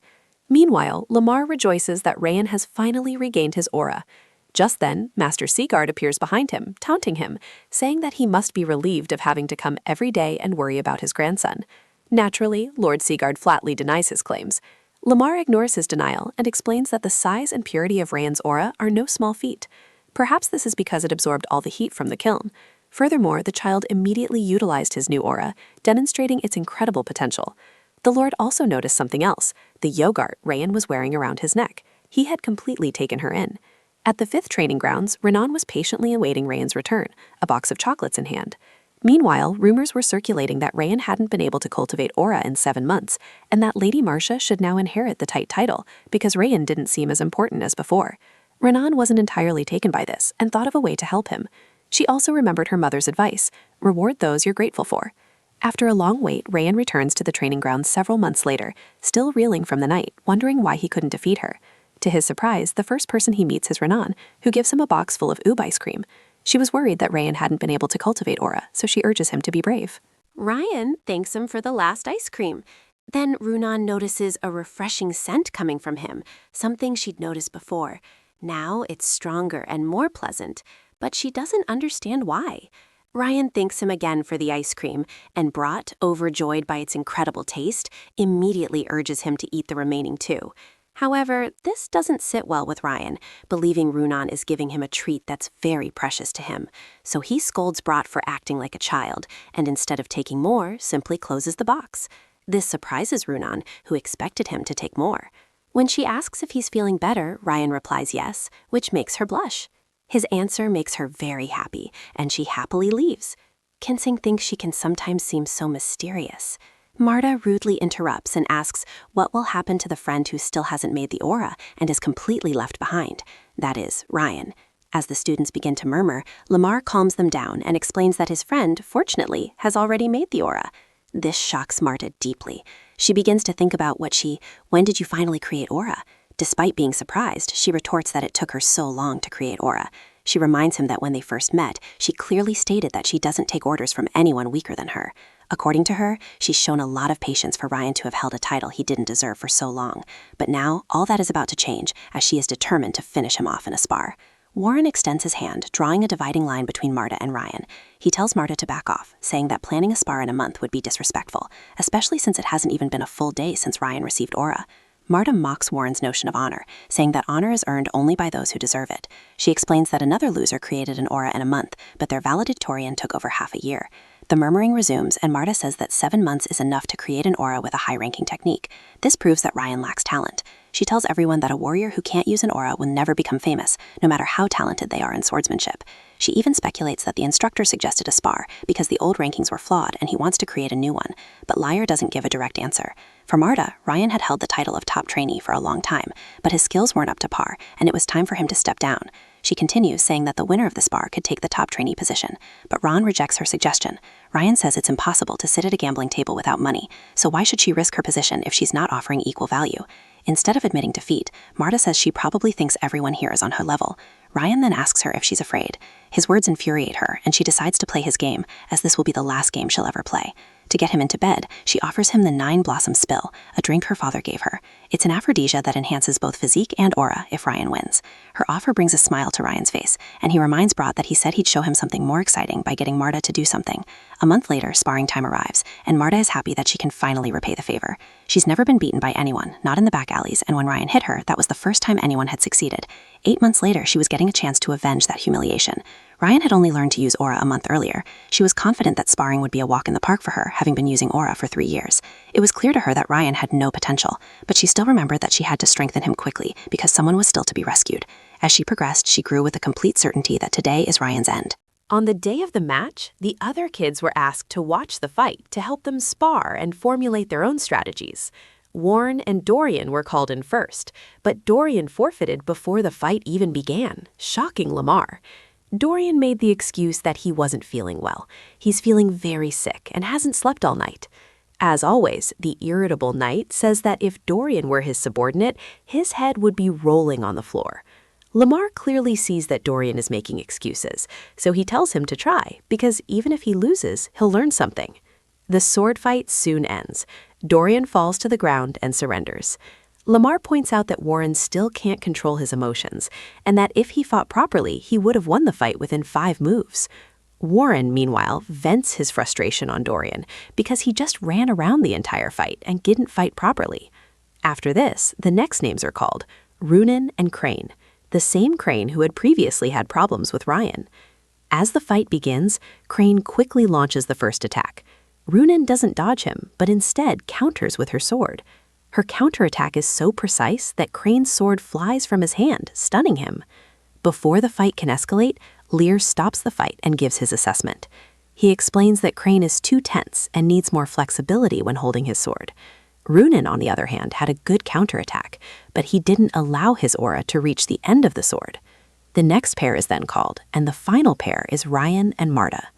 On the field, both fighters clash swords frantically. In a calculated attack, Marta delivers the next blow to Ryan's face, which he easily blocks with a counterattack. Playing on offense, she attacks again, but Ryan counters again, surprising her.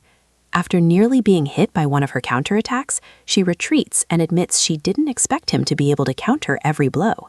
He admits he has some swordsmanship skills, but thanks to her weak aura, she activates her own and says she'll show him his place.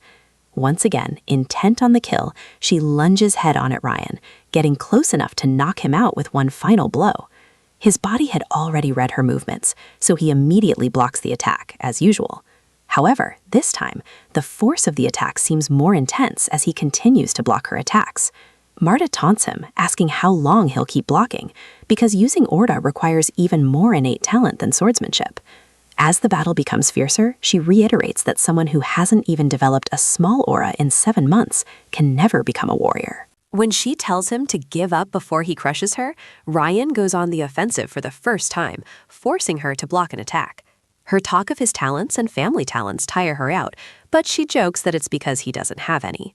Up until this point, Ryan hadn't used his aura, so she promises to show him his true talent.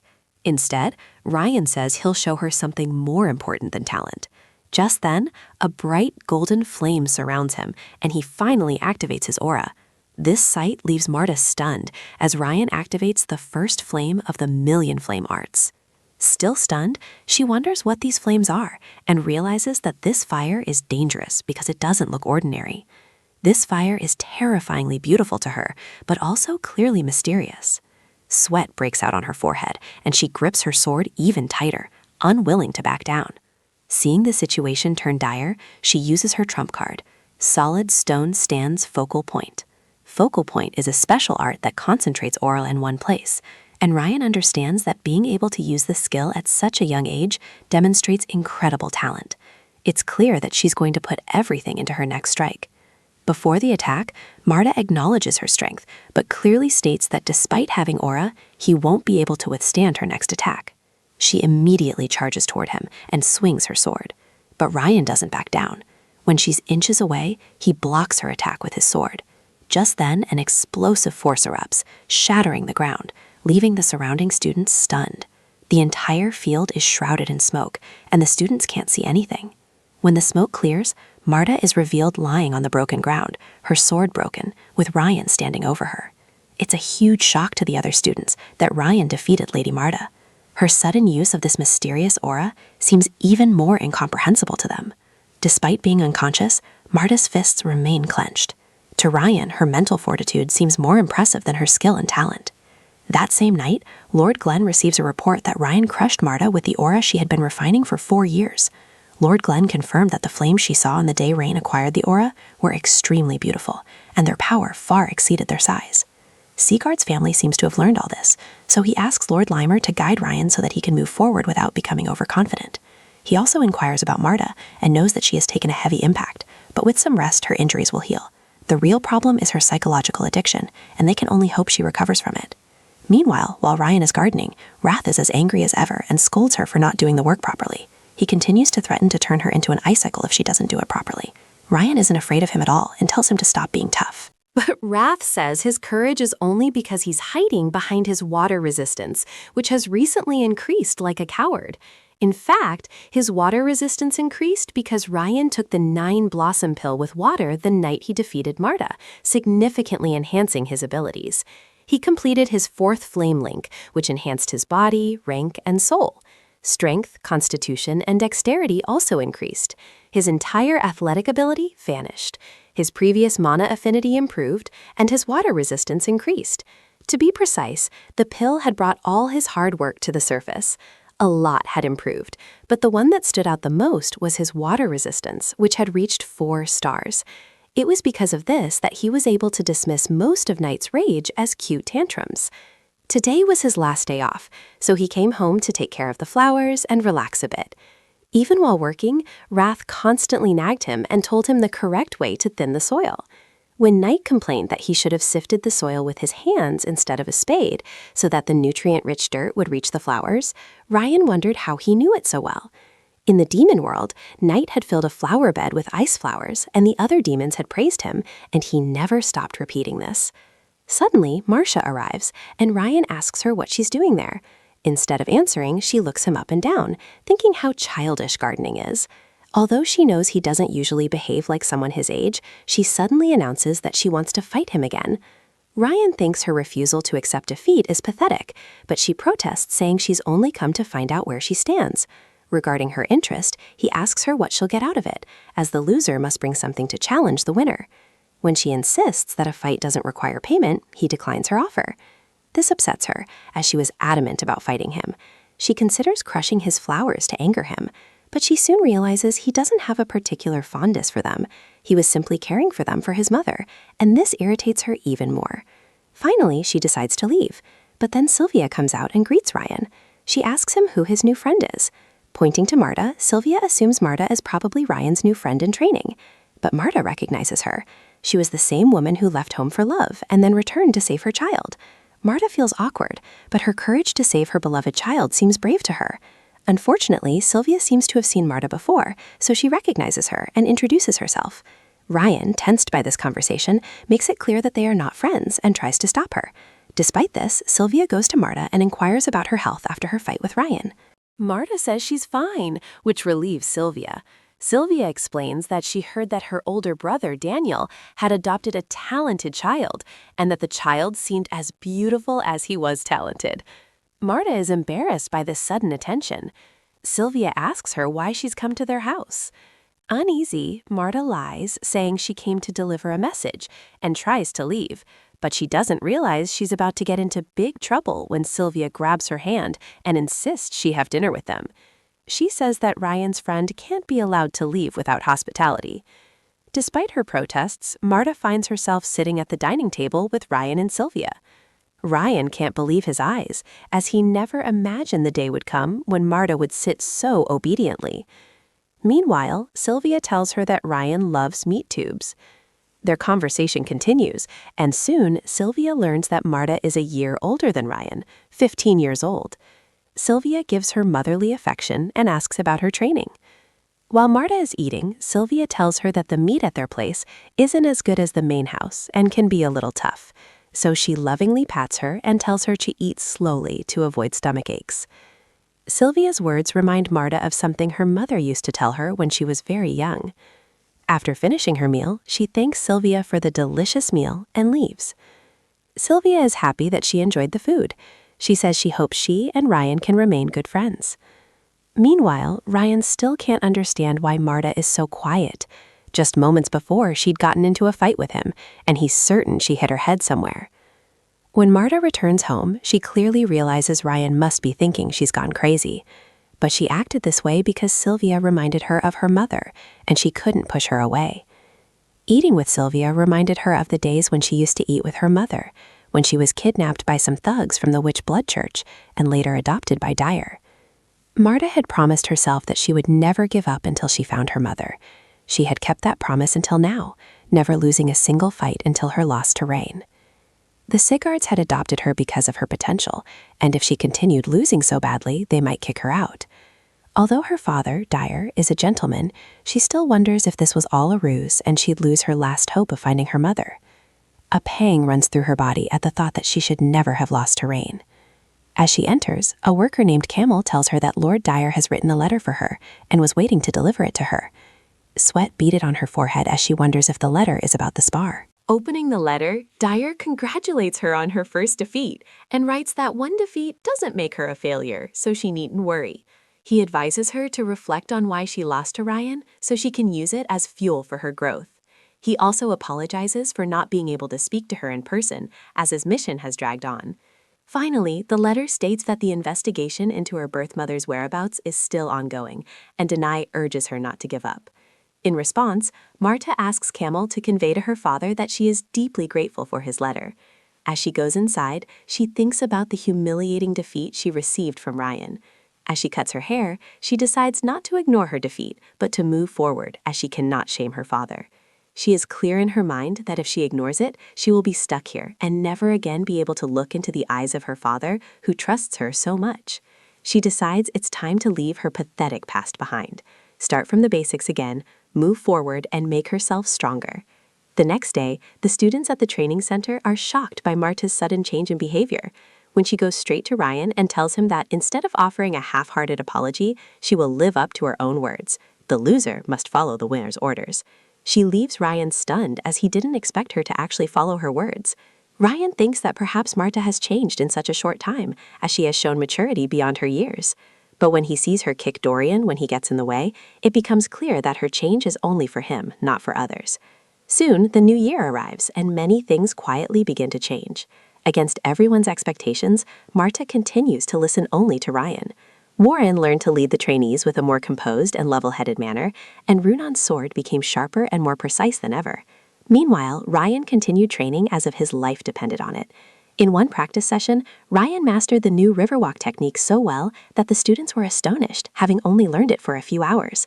His speed so intrigued Lemaire that he was forced to report it to Master Glenn.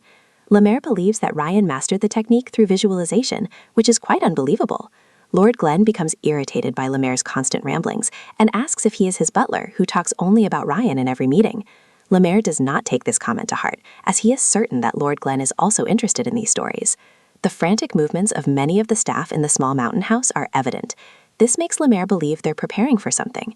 Lord Glenn tells him that an envoy from the Kingdom of Owen is arriving in a few days, and preparations are underway. The Kingdom of Owen is a member of the Six Lords, located in the center of the continent, and is one of the few powers that maintains close ties with the Shadow Guards, who generally keep themselves isolated. It's a kingdom of knights that places great importance on warriors and the sword arts.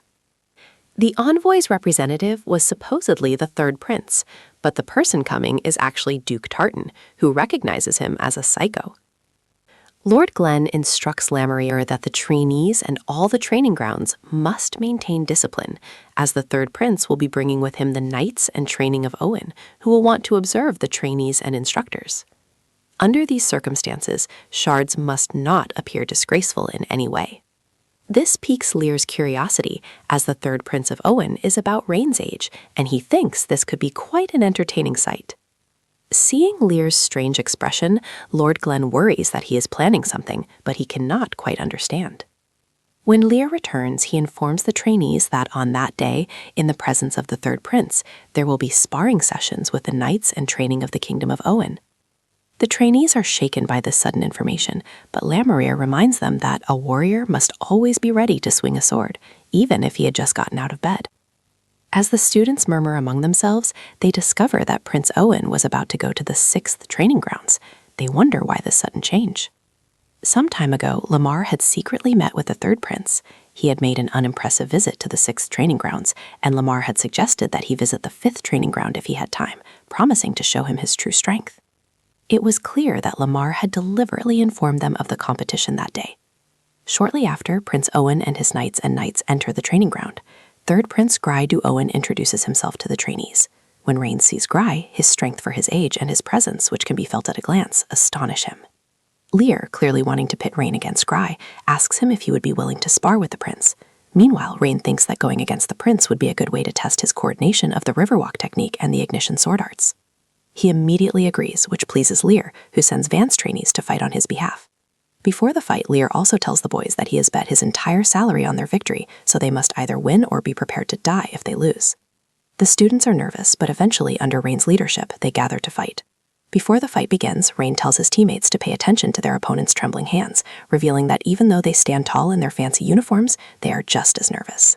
He reminds them that the intensity of their training is no less than that of the 6 lords and 5 demons, and that the blood and sweat they have put into training will surely be reflected in their results. His words quickly boost the team's confidence, motivating them to fight with all their might and show their opponents what they can do. The Vanguard will be crucial to boosting the trainees' morale, requiring a strong card that can ensure victory. Ron assigns Marta to be the Vanguard. When the other team's Vanguard appears, the trainees wonder if she's really their age, as her physique is quite large. Marta, on the other hand, stands up to her without hesitation. The Vanguard introduces herself as Tar, saying that Marta has pushed her junior body to its limits and wishes her a good fight. Seeing the difference in their physiques, the other teammates wonder if Marta can truly win against such a large opponent. But as always, the cocky Marta tells Tar to stop all this nonsense, saying she's going to win anyway. As the fight begins, Greer is amazed to see Marta overpower Tar despite her small frame. It turns out that the warriors of the 5th training ground are extremely powerful, as they march in a formation called the Sea Cart, and their strength can be considered comparable to that of the Knights of Kingdom Owen. Which was quite disappointing compared to the 6th training ground. These trainees were displaying real strength. Meanwhile, Duke Tartan asks Lemaire if this was his intention when he unexpectedly arrived at His Highness's lodgings yesterday and invited him to the 5th training ground. Lemaire replies that he did so because the opportunity to safely face off against talented fighters from one of the 6 kingdoms is rare, and this is an educational opportunity for his trainees. When Duke Tartan calls it bull, Lemaire suggests they set up a small bet to see whose trainees will win in Duisbars, because betting is more fun than just watching. Duke Tartan tries to make him uncomfortable, saying that his trainees are some of Owen's most promising knights in training. But Lemaire adds that he has faith in his own children, too. Meanwhile, Marta continues to land powerful strikes on her opponent, and the fight becomes extremely intense. When one of her strikes breaks Tar's sod, he is amazed by the power of her attacks. But Marta, with a crazy smile on her face, continues to attack. Eventually, she slams the tip of her sword into Tar's stomach, knocking him back, thus winning the match. Everyone around is stunned by the outcome of the fight, and Ra is surprised that Marta, after their sparring, has strengthened her overall power by increasing her strength and speed, rather than making her technique more graceful or fluid. As usual, Marta taunts her opponent, calling her fighting pathetic, because despite her primary strength being strength, she doesn't use full force in her strikes. While Ryan finds the fight quite entertaining, Ra calls it extremely boring, saying that the sparring between younger demons and Demon Rail was much more flawless. Before she can finish, Ron silences her by hitting her bracelet so she doesn't spoil the fun. After a few spars, the 10th spar is between Runin and Alia. As soon as the two girls reach the fighting field, Alia expresses her disappointment with Runin's empty eyes. She quickly activates her fiery aura, while Runin activates her ice blue aura. The fight becomes extremely intense, and the sheer force of their collisions blankets the arena in smoke. Unbeknownst to Alia, Runin has already arrived behind her and quickly jumps to attack her. As Alya turns to counterattack, Runin fades before her eyes. She wonders if it was just an illusion. Then Runin reappears behind her and places his sword on her neck, catching him completely off guard, because if this were a real fight, Adelia could have been killed. So Runin is declared the winner of the 18th match. When Adelia tries to congratulate him on his victory, Runin ignores her and goes straight to Ryan, asking if he saw his fight. Ryan says he's become quite comfortable with the Riverwalk technique and praises his fighting. By this point, the Ron's team has 9 wins, while Owen's team has 9 losses, which is quite a feat for Lamar's team. The 19th spar is between Warren and an opponent named Sarin Castle. When both boys introduce themselves, Ryan notices that Sarin is quite strong and appears to be the strongest knight he's seen so far, except for the prince. As the fight begins, the two run towards each other and try to strike. Their swords clash, and Sarin's power equals Warren's, making it dangerous for either of them to lose their bard even for a moment. Suddenly, they clash swords, breaking both swords, and the fight ends in a tie. When Warren returns to his position, Ryan reassures him that he did well, especially against the other team's best trainee. However, this doesn't comfort Warren, who feels he should have won because he's known as Sigurd. To reassure him, Ryan puts a hand on his shoulder and tells him not to worry. He will win the final round and restore Sigurd's honor. Ryan and Prince Grey enter the fighting arena for the 20th round of the sparring session. As they emerge, Prince Grey is surprised to find that Ryan's energy is more ordinary than he expected. Curious, Greer asks Rune if he's from the main family. When he learns he's from the Branch family, he's upset that he's having to fight a throwaway card. Greer originally intended to fight either Runin, Warren, or Marcia to secure a permanent opponent. He offers Lamar a rematch with either Marcia or Runin if he defeats his opponent. Excited, Lamar accepts the offer, just as a warning. Greer arrogantly suggests they warm up, as this fight won't last long, and he needs to save his strength to fight his real opponent. Greer decides to conserve his strength and not use his aura against this opponent. Meanwhile, Duke Tartan wonders what kind of monster Ryan is, as his presence is so hazy that he almost missed him. Lamar is surprised to notice this and wonders why he didn't warn Prince, who considers Ryan a throwaway card.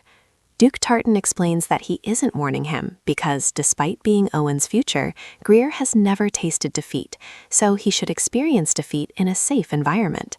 However, Prince Greer is quite strong, so Duke thinks that even a prodigy like Ryan won't be able to defeat him easily, but Lamar disagrees. To make his decision, Lamar suggests another bet, and it seems he's addicted to gambling. The bet is that Ron will finish Prince Greer within 5 moves. While they're discussing in bed, Ryan activates his aura, leaving Prince Greer stunned. Even the Duke turns and stares in shock.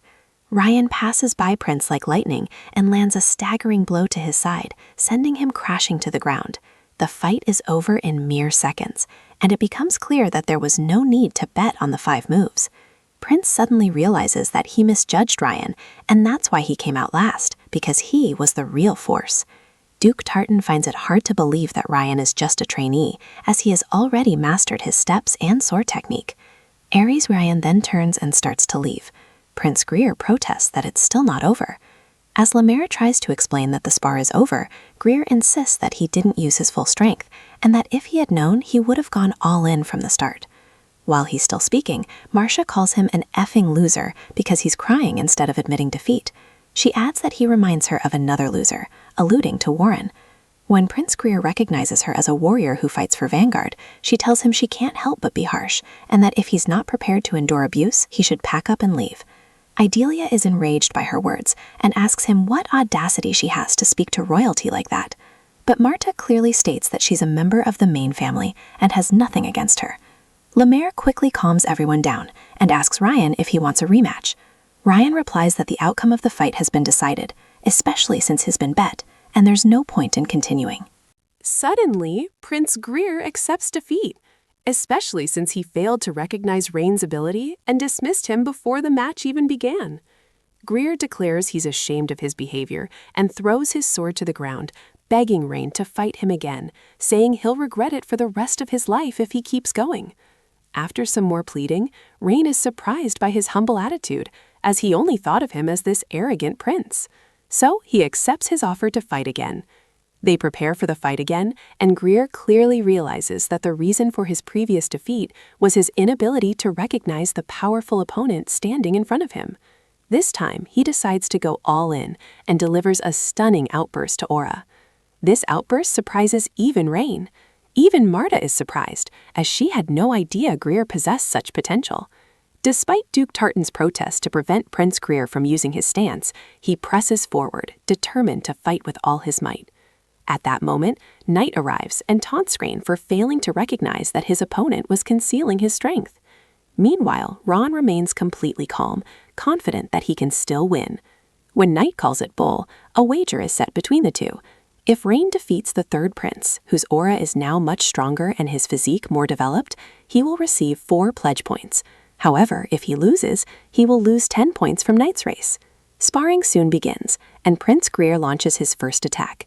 The attack is so fierce that the swords and auras of both fighters collide in a frenzied collision. The explosion from the collision is so powerful that it completely blinds the onlookers. The fight continues intensely, and the prince realizes that despite his full strength, Rain isn't backing down. Finally, Greer decides to put all his energy into a decisive strike, and begins to draw all his strength into his sword. The energy radiating from Greer clearly indicates this is his finishing move, and he's going to put everything into his next strike. Driven by his stubbornness, Rain decides to return fire with fire. By now, he's memorized all of Prince's moves. He decides to use the first technique of the Million Flames arts, the spin step, which surprises Prince Greer. Seeing the fiery golden aura, Greer reacts quickly to avoid being hit. The two fighters charge towards each other, one with a fiery aura and the other with an ice-like force. As they reach the center of the arena, their swords and auras collide. Somehow, Greer manages to push back his opponent's auras, convinced he's stronger. Rain, on the other hand, appears to be struggling this round. Despite this, he doesn't give up and counters with another powerful strike. This blow is so powerful that Greer's sword breaks upon impact. To his dismay, his auras are also pushed back, and Rain dashes back and lands a strike of his own. Once again, Prince falls to his knees, and Rain is declared the winner. Kneeling, Greer can't believe his eyes, confident in his strength and speed advantage. With a strange smile on his face, he realizes that Ryan has a step technique that allows him to counter his orbs. This defeat makes Prince Greer realize that the world is truly vast. He approaches Ryan, thanks him for teaching him so much from their second fight, and accepts his defeat this time. Ryan responds warmly, saying he too has learned a lot. Prince Greer apologizes for initially dismissing him. When he learns that Ryan is only 14 years old, he is amused to learn that he lost to a swordsman younger than him in both technique and attitude. Suddenly, Prince Greer hands Ryan the golden medallion hanging around his neck.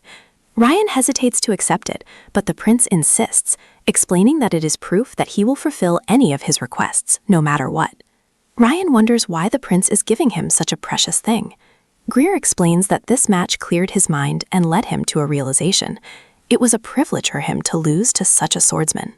As he left, Prince Greer wished Ryan good luck and explained that he would enjoy working towards becoming as good as him. After admitting defeat, Greer reminded Lamar that the wager would be his, as per the agreed terms. Meanwhile, in Ryan's past life, he was expected to complete missions without receiving anything. Therefore, receiving something like this was a bit unusual for him. Clearly, his new life wasn't going to go as he had imagined. Later that day, Prince Greer shared the lessons he learned from the spar with Lord Glynn. He explained that he considered himself to be on the pinnacle, but Ryan changed his perception, because Ryan was the epitome of a fully fledged warrior. Even though the prince had visited and sparred with 3 of the 6 lords, he had never seen a trainee of Ryan's caliber, and he learned a great deal from him. In fact, he intends to return to the kingdom of Owen and immediately apply the lessons he learned from the sparring. His words intrigue Lord Glynn, and he eventually asks him to inform the king of Owen that he has received the letter sent by him. Shortly thereafter, the prince and his envoy return to their kingdom. On the way, Duke Tartan mentions that Prince Greer used his hidden power, and that the parasot art was perhaps a bit excessive for the situation, as it would have been better to keep it a little hidden. Strangely, the prince agrees. Tartan also disagrees with the fact that he gave Ryan the token, but Prince Greer disagrees, especially because Ryan had shown him great respect despite being rudely dismissed, and such a gesture was necessary to repay. Pointing to Ryan's performance, which was at the level of a special technique, the prince explains that his gift was actually a kind of investment. The surprised Duke asks him what he means by investment. The prince explains that if Ren can demonstrate this level of power and fortitude at such a young age, he will surely become a warrior renowned throughout the continent, even if he is from a branch family. From the prince's perspective, building a connection with such a person could be beneficial in the future. The prince's ability to think so far ahead at such a young age astonishes Duke Taran. The prince replies that if, after spending so much time in the palace and learning from the king's wisdom, he can't make such simple calculations, he doesn't deserve to live. As they continue their journey, Prince Greer can't help but wonder how far Ren will have progressed by the time they next meet. Meanwhile, in the main building, Lord Glen's butler, Leon, remarks that the lord seems pleased that a prince from another nation has acknowledged his grandson, but the master rebukes them, saying he's talking nonsense. Leon points out the warm smile that has appeared on his face for a long time, having appeared after Prince Greer named Master Rains. Yet the lord says that Leon is old and misunderstood. His response makes Leon laugh, and to avoid further probing, he shifts the conversation to a message Duke Tartan brought. It's reported that in addition to the letter from Prince Greer, Duke Tartan had also previously brought an urgent message for the Northern Lord of Destruction. This message came directly from His Royal Highness Lachos Albert Du, Owen II, King of Owen, and the Sod King of Silence, one of the 6 lords. Lord Locker's message was that the 5 Umbries had begun their move. Sometime later, at the 5th training grounds, the trainees are commended for their good performance in the previous spar with the Knights of the Kingdom of Owen. Seeing their success, Lamar decides they're ready and announces that they'll undergo a special training next week. The students become eager to learn what this special training will entail, but Lamar tells them it won't be as simple as just calling it training, as they're about to enter the field. They're told they'll see blood during this field training. They'll head to Snow Tiger Point, a bandit stronghold just outside Seagrai's southern territory. These bandit are semi-affiliated with the North-South Alliance and subsist on the small tolls charged at mountain passes. However, their behavior has recently become increasingly overbearing. Reports of looting from merchants and casualties are increasing. When the students hear the reports, they assume their mission will be to clear the area of brigands, but they soon discover their mission is much more intense. They're told that the bandit attacked a village south of their base, massacred everyone present, set the entire village on fire, and fled. That's why their new mission is to track down the Snow Tiger bandits and thoroughly analyze them so they don't become complacent. Liar also adds that despite being banded, they are quite famous as aura users. Lamar tells them to prepare, as they're leaving the next day. That evening, Runan practices with her sword. She intended to refine her form before leaving, but it wasn't quite what she wanted. She remembers Rayon's stab, smooth and relaxed. But no matter how hard she tried, she couldn't replicate it. When she remembers that Rayon will still be busy in the training room, she thinks she could go and ask him. But instead, she decides not to disturb him and continues trying alone. After practicing for a while, her movements become a little smoother, so she stays there. Before heading home, she considers saying goodbye to Rayon, as she's sure he'll still be practicing. Then she remembers that her mother told her to come home early this week because she'll have more ice cream ready, so she decides to go home early and ask Roner questions the next day. On her way home, someone approaches her from behind. Runan is startled to see a man she calls Syria, who doesn't seem at all happy to see her after such a long time. The man's name is Syria Slagan of the Vassal House. He notices her sour expression and jokingly asks why she looks so upset about seeing her older brother after so long. Has he hurt her feelings? When he repeats that he doesn't like her expression, Runan begins to tremble. Finally, he talks about her incredible strength, which turned out to be much stronger than he expected, and also hints that Liar is quite decent at training. Syria says he's proud of her, but that doesn't mean she'll go to the field or risk her life in a spar. Her warm expression suddenly turns gloomy. Then he pushes her to the ground and jokes that she might have slipped. To teach her a lesson, he reminds her of a chipmunk she used to raise, Ruby. In reality, he pulls out a chipmunk and reminds her how Ruby died and what happens if she goes against his orders. He crushes the chipmunk in his hands right in front of Runan's eyes, and it deeply impacts her. This horrific act brings back very horrific memories, completely shattering her. Syria takes advantage of her mental state and claims she is his. He hints that until the day he comes to pick her up, she shouldn't do anything dangerous or difficult, and that she should ensure she stays alive until he decides otherwise. Memories of the dead Chipmingoks flash through Runan's mind, and she remembers how Syria used to taunt her with cruelty to animals, even as a child. At this moment, it all resurfaces, and the repulsive feeling from her past forces her to scream. Just as her older brother is enjoying her pain, a sudden explosion occurs nearby, and smoke spreads. This interruption distracts Syria, while Runan trembles with fear. A moment later, Ryan, sword in hand, stands between her and her brother. Shocked, Runan asks Syria who she is. Without flinching, Syria says that it's more polite to introduce oneself before suddenly appearing and asking for someone's name. Ryan clearly believes that anyone who stops someone in Ely shouldn't have such authority, and he believes he could be a thief or a crocodile. This irritates Syria. He twitches for a moment and reveals that he's neither a robber nor a stranger, but rather Runan's older brother. Unsure about the situation, Ryan looks at Runan, but she's still shaking, and it doesn't seem right to believe that Syria could actually be her older brother. Syria, on the other hand, claims that he was just playing a little joke because he was happy to see her after so long, and that's why he reacted that way. He doesn't realize that Ryan saw the sick act of crushing the chipmunk in his hands, which he was calling a joke. Syria says it was just a toy. To prove his point, he shows his clean hands and says there's no blood on them, but Ryan realizes he burned the flesh and blood with his aura. Syria explains that he's going on a long-term assignment and won't be back for a while. As he leaves, he places a dessert on the ground for Runan. He remarks that Runan has made a great friend and hopes their friendship lasts a long time. After apologizing for his prank, he leaves, saying he'll see him later. Meanwhile, Ryan recognizes him from his past life. He's the Slarin family swordsmanship prodigy and one of the 12 titans considered the pinnacle of the continent's next generation. He's known as Spear and Sword. In Ryan's past life, he'd only heard his name, but now meeting him, he realizes he's a psycho who pretends to be a benevolent hero. This experience makes him smell a disgusting scent reminiscent of Darius. Finally, our boy helps Runan up and promises to walk her to her carriage. After they reach her, she thanks him, and he advises her not to stay up late because they're leaving the next day. That night, Runan opens the box her brother left for her. Inside, there's more ice cream, but the ice cream doesn't cheer her up, and she sobs, saying that her brother has returned and nothing has changed. Years ago, Ruby hurt her stomach because she was sensitive during her baby boom. Runan tried to reason with her, but Syria became enraged. Despite her explanations, Syria hit her stomach, saying it was hers and she couldn't be hurt. He was so controlling that he wouldn't let her hurt herself just to breathe. He even threatened her that if she told her parents, he would kill everyone because he didn't need a family and would burn them all in a fire, except for her. Runan always feared that if she opened her mouth, someone would inevitably get hurt, so she decided to live quietly. Everything was fine for her as long as she remained silent. Ultimately, this life forced her to live like a loner, suffering silently.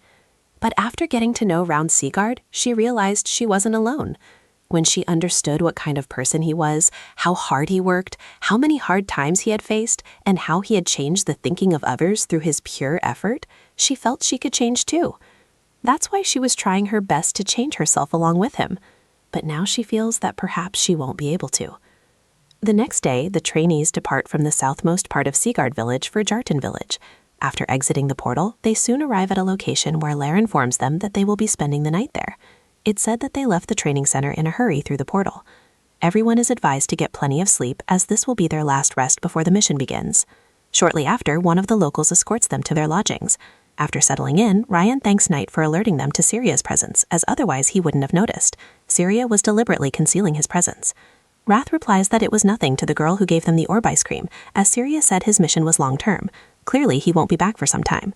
But the fact that he's Runan's older brother troubles Ryan, as Runan might never recover. Wrath offers a straightforward solution to this problem. Ryan should hand over his body so they can kill Syria and return it to him. However, Wrath was actually trying to repay Runan for more ice cream. Ryan still refuses to give his body because Syria has deeply hurt Runan. Our boy understands that simply killing Syria won't be enough. Runan was the first person in both his lives who treated him with genuine thought. That's why he's prepared to kill Syria himself if anything happens to her. The day after leaving Seaguard territory, the team arrives at the scene of the Snow Tiger Bandits' attack. The children are terrified by the sight of charred bodies scattered everywhere, unable to fathom how someone could do such a thing to innocent people. The scene was horrific, and even the strongest men like Warren looked devastated. It's said that the bandits burned their victims alive after slitting their throats. However, Ryan notices that Marta doesn't react to the bodies like the others. Either she's seen too many corpses or she's killed someone herself. Suddenly, Ron realizes that Runan is nowhere to be seen. At that moment, she's standing in another part of the area, staring at a dead body, desperately trying to hold back vomiting. Meanwhile, Lair gathers all the boys and reminds them that this was done by those who call themselves the Snow Tigers.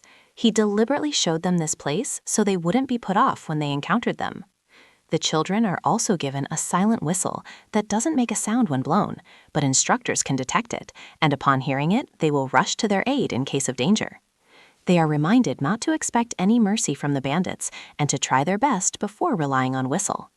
Runan trembles when Lemire announces that they must behead the bandits without hesitation at the first opportunity. Ryan is given the responsibility of forming groups. He puts Marcia in charge of Group A, Warren of Group B, and each group consists of about 3 or 4 people. Meanwhile, Runan's mind echoes with her brother's words that she belongs to him and should not do anything dangerous or get hurt. He has always threatened that anyone who dares to hurt her will die at his hands. Her decision to go on this mission begins to tear her apart. Ryan comes to pull her out of her deep thoughts so they can form a group together, and she reluctantly agrees. Ryan considers heading to the top of Mount Luton, as the terrain below is clear from there, making it easier to retreat or hide. It's an ideal hiding place for the banded ones. But he knows they won't be there, as they wouldn't have chosen such an obvious location, especially when they're being hunted on a large scale. With this thought, the hills behind him ring. Instead of heading towards the forests, he chooses the same spot where he and Runan will go. Runan's repeated startles bother Ryan. Knight suggests he should say something, but Ryan doesn't know what to say, especially since this is a family matter, and he hasn't even fully grasped the feeling of being a mother in his new life, let alone interfering with someone else's family. Still, he's determined to find an opportunity to resolve what Syria has done to Runan, even if such an opportunity is difficult to come by. After climbing the hills, they discover another forest hidden from view, exactly as Ryan had anticipated. It seems someone had deliberately made it difficult to find signs of life there. If Ryan were new, it would be difficult to detect, but because he's been tracking people all his life, the banded one's trick doesn't work on him. It could have worked on hunters or arm trackers, but Ryan clearly senses that the Snow Tiger banded one's hideout is nearby. As they move forward, they see several traps and footprints leading deep into the hills. The banded ones thought that after clearing the outskirts, no one would come looking for them that deep. Their biggest mistake was underestimating the people they were sent to find them. The entrance to the hideout appears right in front of them. A detained child stands in front of the cave like a hostage, accompanied by 2 strong guards. They both appear to be low-ranked because they don't appear to have any aura, but they are accompanied by a stronger guard, and the remaining bandit are likely inside the cave. Based on this, there could be around 20 bandit in the cave. Ryan considers retreating and blowing the whistle to launch a surprise attack.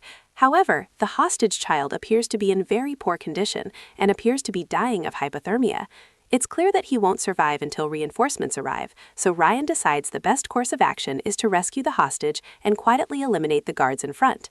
When Runan hesitates, Ron tries to focus her attention and reassures her that they can save the child, but he needs her help. The plan is to silence the area with mana upon receiving the signal, and he will handle the rest. Runan still seems confused, wondering if she can truly transform, but she decides to try anyway. They wait until the guards are exhausted and distracted. Then Rain gives the signal, and Runan steps forward and silences the area with mana. The guards, perplexed by her vision, are confused as to who she is. Runan uses her aura dispersion, muffling all surrounding sound. The guards realize their voices aren't carrying far and wonder what an aura user is looking for in the hideout. Seizing the opportunity, Rain lunges forward and attacks the 2 guards in front. Before the skilled Sodisman can react, he kills them both with a single strike and moves on. But he doesn't keep one thing in mind. Runan still can't bear the sight of Gower. Killing the guards brings back memories of when her brother brutally killed her pets as a child. She screams in fear, and the sound barrier breaks.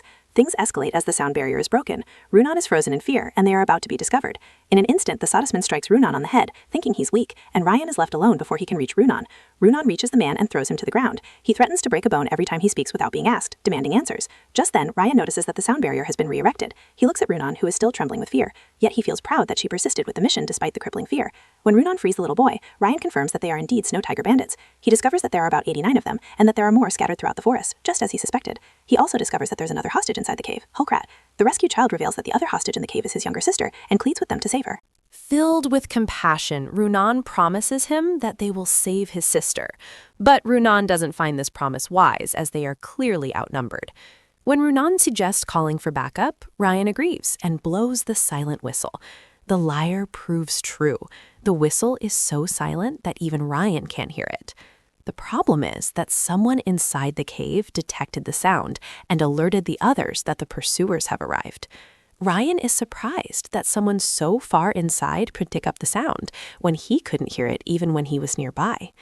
A short while later, several armed men emerge from the cave, wondering what such young children are searching for so far away. To stop the attack, our boy takes the man he was questioning hostage. The voice catchers, who appear to be their leader, ask Ryan who he summoned with the silent whistle. Ryan doesn't answer, but instead demands a hostage exchange. He demands the little girl locked inside the cave in exchange. But the band leader laughs and says he doesn't care about the man they have because he's worthless. Unlike the hostage they have, he threatens that if he doesn't put down his sword, the little girl's head will be on the ground. Things escalate to the point where the children are cornered. When Ryan realizes they're playing with him, he tells Runan to turn around so he doesn't see what he's about to do and only move at his signal. Suddenly, Ryan slits the throat of the man he's holding and his blood splatters on their faces. The men aren't expecting this sudden turn. Before they can respond, Ryan throws his sword over them and sends it straight towards the man holding the little girl. The sword pierces his chest. At that very moment, our boy signals Runan to activate snow mist with his aura. Runan immediately creates a mist, and an ice-like haze covers the entire area, obscuring everyone's vision. As the men try to run around in the fog, Ryan quickly finds the little girl and takes her to safety. A little while later, when the mist clears, the bandits realize that the children and the little girl are gone. The bandits panic and begin searching everywhere, intent on killing the little girl. Meanwhile, on another part of the mountain, Ryan and Runan take the children to safety. The children quickly faint from the cold, making escape even more difficult. Besides, if they left, there was a high chance the bandits would attack another settlement, so Ryan decided it would be better to deal with them here. He told Runan to stay behind and protect the children, but Runan noticed the blood on his hand. As always, he pretended to be macho and said he would return immediately, but then someone grabbed his clothes. It's Runan who begs her not to go, as fighting while injured is dangerous. She pleads that they wait for the instructors, who will be on their way after hearing the whistle. Ryan understands she's scared. He understands her fear, but explains that being so scared and unable to do anything is even worse. He reminds her of the terrible crime the Unminos have committed, and that they owe a debt to every victim in the village, including those who defended their homes and loved ones to the last. He also reminds her that some people are still alive and must be saved. He finally finds an opportunity to talk about her trauma related to her brother, admitting that she doesn't know exactly why Ripper birthed to her.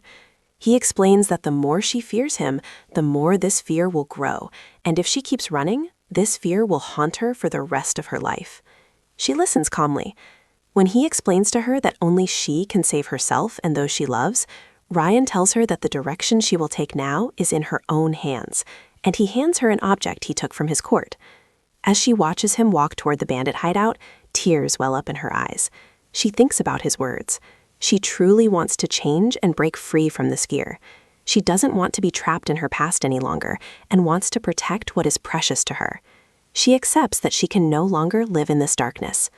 Through her tears, she looks at the object in her hand. It's the toy Chip Munch gave her. It gives her the strength to move forward and step into the light. Moments later, a carnage begins inside Kev as Ryan chops up bandits like onions. Their boss orders the others to bring him his head quickly. But he's killing them so fast that they can't comprehend how such a small brat could cause so much damage. When an ambitious man pounces on Ryan from behind, he immediately dodges. But taking advantage of the chaos, the boss delivers his finishing blow. The attack is so powerful that the ground on which Ryan stands crumbles. But to the boss's surprise, our boy disappears like Houdini. While he's looking around for him, Ryan appears behind him and asks if he'll just sneak up and look for opportunities to attack or fight face to face. With a single swing, the boss's head is severed from his body. The other bandits tremble in fear, unable to believe that such a small boy could possess such terrifying strength. Ryan suggests they surrender, as their leader has now become a traitor. But then an attack from behind makes him realize that the person he just killed wasn't the leader. The real leader, Walken, appears and wonders why it's so difficult to deal with a small-time twerp. He taunts him, wondering if they'll ever be part of the North-South Alliance with such poor skills. Walken also mocks Ryan's face and the classy air of his clothing, and guesses that his family must be quite wealthy. Attacking, he thinks that by taking children hostage, he'll be able to extract numerous gifts from their families. This man proves to be much stronger, as his attack knocks Rain to the ground. It becomes clear that the true lord of the Snow Tiger bandits is a true swordsman. Meanwhile, a bandit outside shouts that he's found the girl and the hostages. Outside, Runan, still trembling, tries to defend herself from the bandit. She's in no condition to fight, and Rayan worries he'll have to go to her aid. Her distraction irritates Wakan, who says he's not going anywhere and will just play with her here. It becomes clear Rayan can't help Runan without dealing with Wakan. Outside, the bandit hurls abuse at Runan, especially because he can't use or understand aura. He insults him, saying it's clear he's never killed anyone. He threatens him to hand over the hostages and stop pretending. The man is serious in his threat and runs toward her, wanting to shed blood. Runan understands that to save the children, she must fight the enemy in front of her. Fortunately, he's not a difficult opponent, so she convinces herself she can cut him. When she remembers Raiden's words, the image of her older brother suddenly appears in the heat of battle and grips her again. The memory of her brother haunts her mind. She knows she must get over this, but the fear of that day haunts her. It makes her doubt whether she can truly be like Raian and protect those dear to her, especially when she can't even wield her sword properly in such a situation. A sharp fear grips her, and she wonders how someone who has never protected anyone can do anything. Just then, a loud voice calling her name snaps her back to consciousness. She looks over her shoulder and sees Raian fighting Wakan. He looks at her and assures her that she can save them. His words bring tears to her eyes again, and the darkness in her mind is suddenly illuminated by Raian's confident voice. All this happens in an instant. She confidently turns back to her attacker, who she sees moving at 0.5x speed. Gratitude swells in her heart for the courage Raian gave her, and with that same courage, she cuts down the intrusive image of her older brother. At that very moment, Bandit lunges at her, and she rips open his stomach with a single blow. Deep inside, she is forever grateful to Raian for trusting her. Meanwhile, Wakan is shocked that his man was defeated so easily by a twerp. He complains that they don't have any decent fighters. When Runan is called a twerp, Raian becomes enraged and replies that Runan has overcome his difficult past with his own hands, and that means his heart is stronger and purer than anyone's. He activates the Million Flames art and uses a technique called Flower Rain, cutting him through the ear. After eliminating the enemies, Raian decides to check the area for more traps before the instructors arrive. Then he finds a rare elixir called the Two-Tone Flower, which the bandit once had slaughtered an entire village for. Suddenly, someone appears from behind them and asks if the fight is over. This mysterious man seems to know about both the Two-Tone Flower and Wakan, and laughingly asks Raian if he's finished with everyone. This man is from the North-South Alliance and is called the Eternity Bandit Lord Lecter. Clearly, Raian doesn't trust him and asks him what his true motive is. Lecter laughs at his boldness and assumes it must come from his strength. Still skeptical, Raian asks him if he's from the North-South Alliance. Lecter confirms it. In Raian's past life, he'd heard of this Lecter, a genius swordsman who entered the North-South Alliance with just a sword and in 10 years became the leader of one of its major fortresses. Unlike these Snow Tiger bandits, this man is a true warrior. Lecter quickly assesses the two and realizes they're descendants of a renowned house, and one of them is directly related to one of the 6 lords. He also deduces that they're from House Seacard and recognizes their trainees because they don't have the flame sword emblem. What's next? He begins to wonder whether he should kill them both. Before he can do anything, Lecter unleashes a storm of his aura. Ryan thinks he's a prick, showing off his killing aura, but he doesn't realize that our boy has lived an assassin's life, so it takes more than that to impress him. Raian's ability to stand with his killing aura amuses Lecter. Meanwhile, Ron realizes that if he were to attempt assassination stealthily, he could probably kill him. But with his current strength, the chances of winning a frontal fight are slim. Despite this, our boy refuses to back down. He draws his blade and tells his opponent to do the same. Lecter smiles and reminds Ryan that if he confronts him, he'll die. Ryan agrees, saying that's the obvious law of the world. The weak die. Lecter finds this amusing, and he wonders what kind of child would say such strange things. Suddenly, Ryan's determined spirit changes Lecter's mind, and he feels that killing him here would be a pity. When Ryan replies that a warrior doesn't choose the time or place of his death, Lecter is even more amazed. He wonders if this child has been reading books about the courts, and doubts whether he really is a child at all. Lecter also explains that he decided to retreat today, not only because of his words, but also because a fierce wind has been watching them for a while. What does he mean by fierce wind? Ryan doesn't understand, but Lecter suddenly jumps back and asks Ryan his name. Ryan confidently states his name. Lecter says that he eagerly awaits the day when his name will resonate between Mount Turkin and the River Revel. With that, he suddenly disappears from sight. Our boy then decides they should take the kids and leave immediately, and Ronan nods in agreement. Before leaving, Ronan suddenly asks her if she did well. This question surprises Ra, and he happily replies that she was the best. Ronan smiles after a long time. They return to camp with the head of the Snow Tiger bandit leader. Warren and Marta are upset that they were left behind again and missed the action, but Liamer tries to convince them that it was a team effort. To lighten the mood, Liamer begins to tell the story of his first mission. Hearing this, the always arrogant Wrath jumps in and explains that in his first battle, he froze an entire palace, which was far greater than Liamer's accomplishment. The Sloran house agrees to take in the rescued children, now that they are orphans. This decision seems to have been influenced by Ronan's liking for children. After returning home, Ronan and Ronan are summoned to Lord Glan. Lord Glan gives them a bronze medallion for their role in the mission. He also praises them both, surprising Ryan. He even allows Ryan to keep the two-tone flower he got from the battle. After this, everything seems to go smoothly. The only strange thing happens when Ryan arrives home and sees Dorian leaving the annex. When asked, Dorian explains that Lady Sylvia called him after the mission to give a summary of it. This does not sit well with Ryan, as he does not want his mother to know that he killed several people that day. Meanwhile, he discovers that Dorian, always imperceptive, has told him everything, big or small. When Ryan goes inside, he finds Helen and her frightened mother. He stammers before he can say anything, defending himself, convinced that if his mother finds out he went alone to kill the bandits, it won't be the end of the matter. But before he can explain, Sylvia offers him a hug and reassures him that he did a great job. His reaction surprises him. Sylvia understands from his facial expression that he was expecting a scolding. She tells him that the Seaguard founder took up his sword to protect the weak, and since then the Seaguards have been protecting the weak. She explains that her own goal was to become a swordsman with the same thinking as the original Seaguards. That's why she would never scold him for risking his life to save the hostages. It's even more shocking for Ryan when both women express how proud they are of him after hearing the story. Helen even says she'll brag about it in the main house. Ryan still doesn't understand all this and brushes it off as the complexity of human emotions.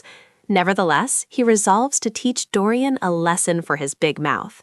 Meanwhile, at Runan's house, she's playing with the doll Ryan gave her on the battlefield, and the memory makes her smile.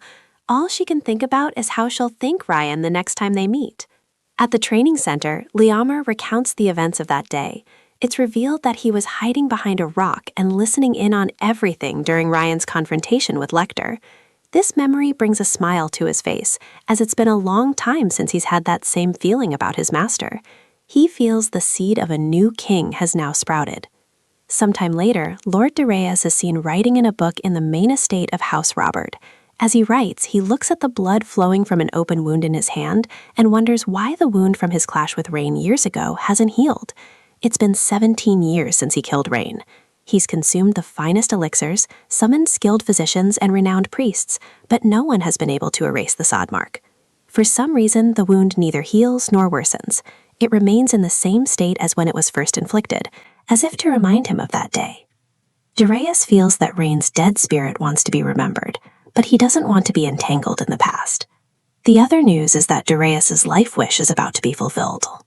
Meanwhile, the system notifies Ryan that a strand of the curse of bitter frost has disappeared. His Million Flames technique has reached 3 stars, and the quality of chill of bitter frost has also increased. The snowflower sense he acquired with Night Vizier has also reached 3 stars. Fire resistance has also increased, and he has reached Sod Expert status, even though he is at beginner level. Several other things have also increased: Aura usage speed, all skill stats, Sod Arts proficiency, and Walk Technique proficiency. It warms his heart to think that he has finally reached expert level in swordsmanship, even if it is just a beginner. As always, Wrath spoils his fun, saying that even swordmasters are mere bugs in front of him, and this laser sword expert is nothing. Ryan retorts that even on the continent, reaching expert level at the age of 15 is rare. But Wrath continues his foul language, saying that no matter what age, weakness is weakness. Surprisingly, Ryan completely agrees with him and is happy that at least he admits he's growing. This further enrages Rot, who declares that he will never acknowledge a mere human. Noticing a slight tremor in Rot's voice, Ryan senses something is wrong and tries to peer into his soul. This insolence further angers Rot, as he hates that a mere human would try to see through his royalty. When Rot, as usual, threatens to swallow him, Ryan jokingly says that he should first regain his strength, like in the demon world, or he might swallow him himself. Rot's past is brought up, causing Ryan to reminisce and recount how lesser demons used to come to his castle and start a fight. When Ryan understands where this story is going, he immediately excuses himself and goes to stretch. A short while later, inside the training hall, Lamar suddenly stops training for the day because he has to go out. He protests, saying they should have trained for 20 extra minutes because Lamar was 20 minutes late that day. Despite the accusations, Lamar dismisses him and says he'll get it done tomorrow. This makes Warren think of him as an irresponsible elf. When everything is wrapped up, Runshore reminds those on duty to clean the training room. A short while later, Dorian on core duty prepares to begin work. Marta's presence startles her, and she wonders if he's yelling so loudly because he has to clean with her. However, Dorian says that's not the case, and that he's honored to clean with her. But Marta doesn't believe him. She intimidates some other students out of the training hall so she can clean up in peace. It's clear that Rain is the only one she treats well. Lear returns, noticing the same thing, and explains that he's back because he forgot to tell them something very important when everyone gathers. The students learn they've received their second mission, and the entire room falls silent. Half a year has passed since their first mission, and spending so much time without a mission is too much for Rain. Word has it that orcs have appeared around Cebu Village, located in the southeast of the Sigurot territory. Their mission is to go to Cebu Village and eliminate the orcs so that the village and its residents can remain safe. Some of the trainees are excited to hear about Orcred, as they will finally be able to test their swords in real combat. Seeing their happiness, Lamar explains that they shouldn't be so happy, because this time the instructors won't be accompanying them. They will go to Cebu Village alone and will have to work together to complete the mission. The biggest question is what to do if they find themselves in a situation beyond their capabilities. They're told that their skill set should also include understanding when to handle a situation and when it's better to abandon a difficult mission and return alive. Lemire explains that this is why a leader's decision-making skills are so crucial. They must read the situation and decide whether to engage directly, advance stealthily, or retreat to save their lives and fight another day. Dorian asks if fleeing from a battle isn't against the rules. He is told that it's allowed depending on the circumstances. For example, if they encounter one of the 5 demon lords, that would be a dire condition. All Dorian can take away from this is that he won't be punished for deserting the mission. When they're told they'll be leaving at dawn 2 days from now, it comes as a huge shock to everyone. The students find this rushed as the day is almost over, and they technically only have 1 day to prepare, but they're told there's nothing they can do about it because monster raids are considered more urgent than other raids. They're also told that if they're not properly prepared, they could harm the village. This angers Warren, who feels that if Lamar had told them earlier, they could have prepared better. Ryan quickly calms everyone down, reminding them that the instructors have always said they should be prepared at all times because they never know when they'll receive a mission. So he urges them to start preparing immediately, as arguing is only wasting time. His words touch many of the trainees, and they decide it's better to move forward than worry unnecessarily. Lemire is delighted to see Reyna's leadership. The children are also told that the orcs are much fiercer and stronger than they expected, and that they are incomparable to any opponent they fought before because of their sheer size. They move in hordes. Therefore, the trainees will have to fight multiple opponents simultaneously. Lear advises that fighting them head-on isn't the best approach. Instead, focusing on dodging would be more beneficial, especially since they've learned the Gawak technique. 2 days later, at the training center, they leave for the mission at dawn. Ron notices that Seacard has given them small bags infused with lightweight magic, which he takes as a sign that they don't care about much preparation. He likes that they're being given the freedom to figure everything out themselves, as that's his style.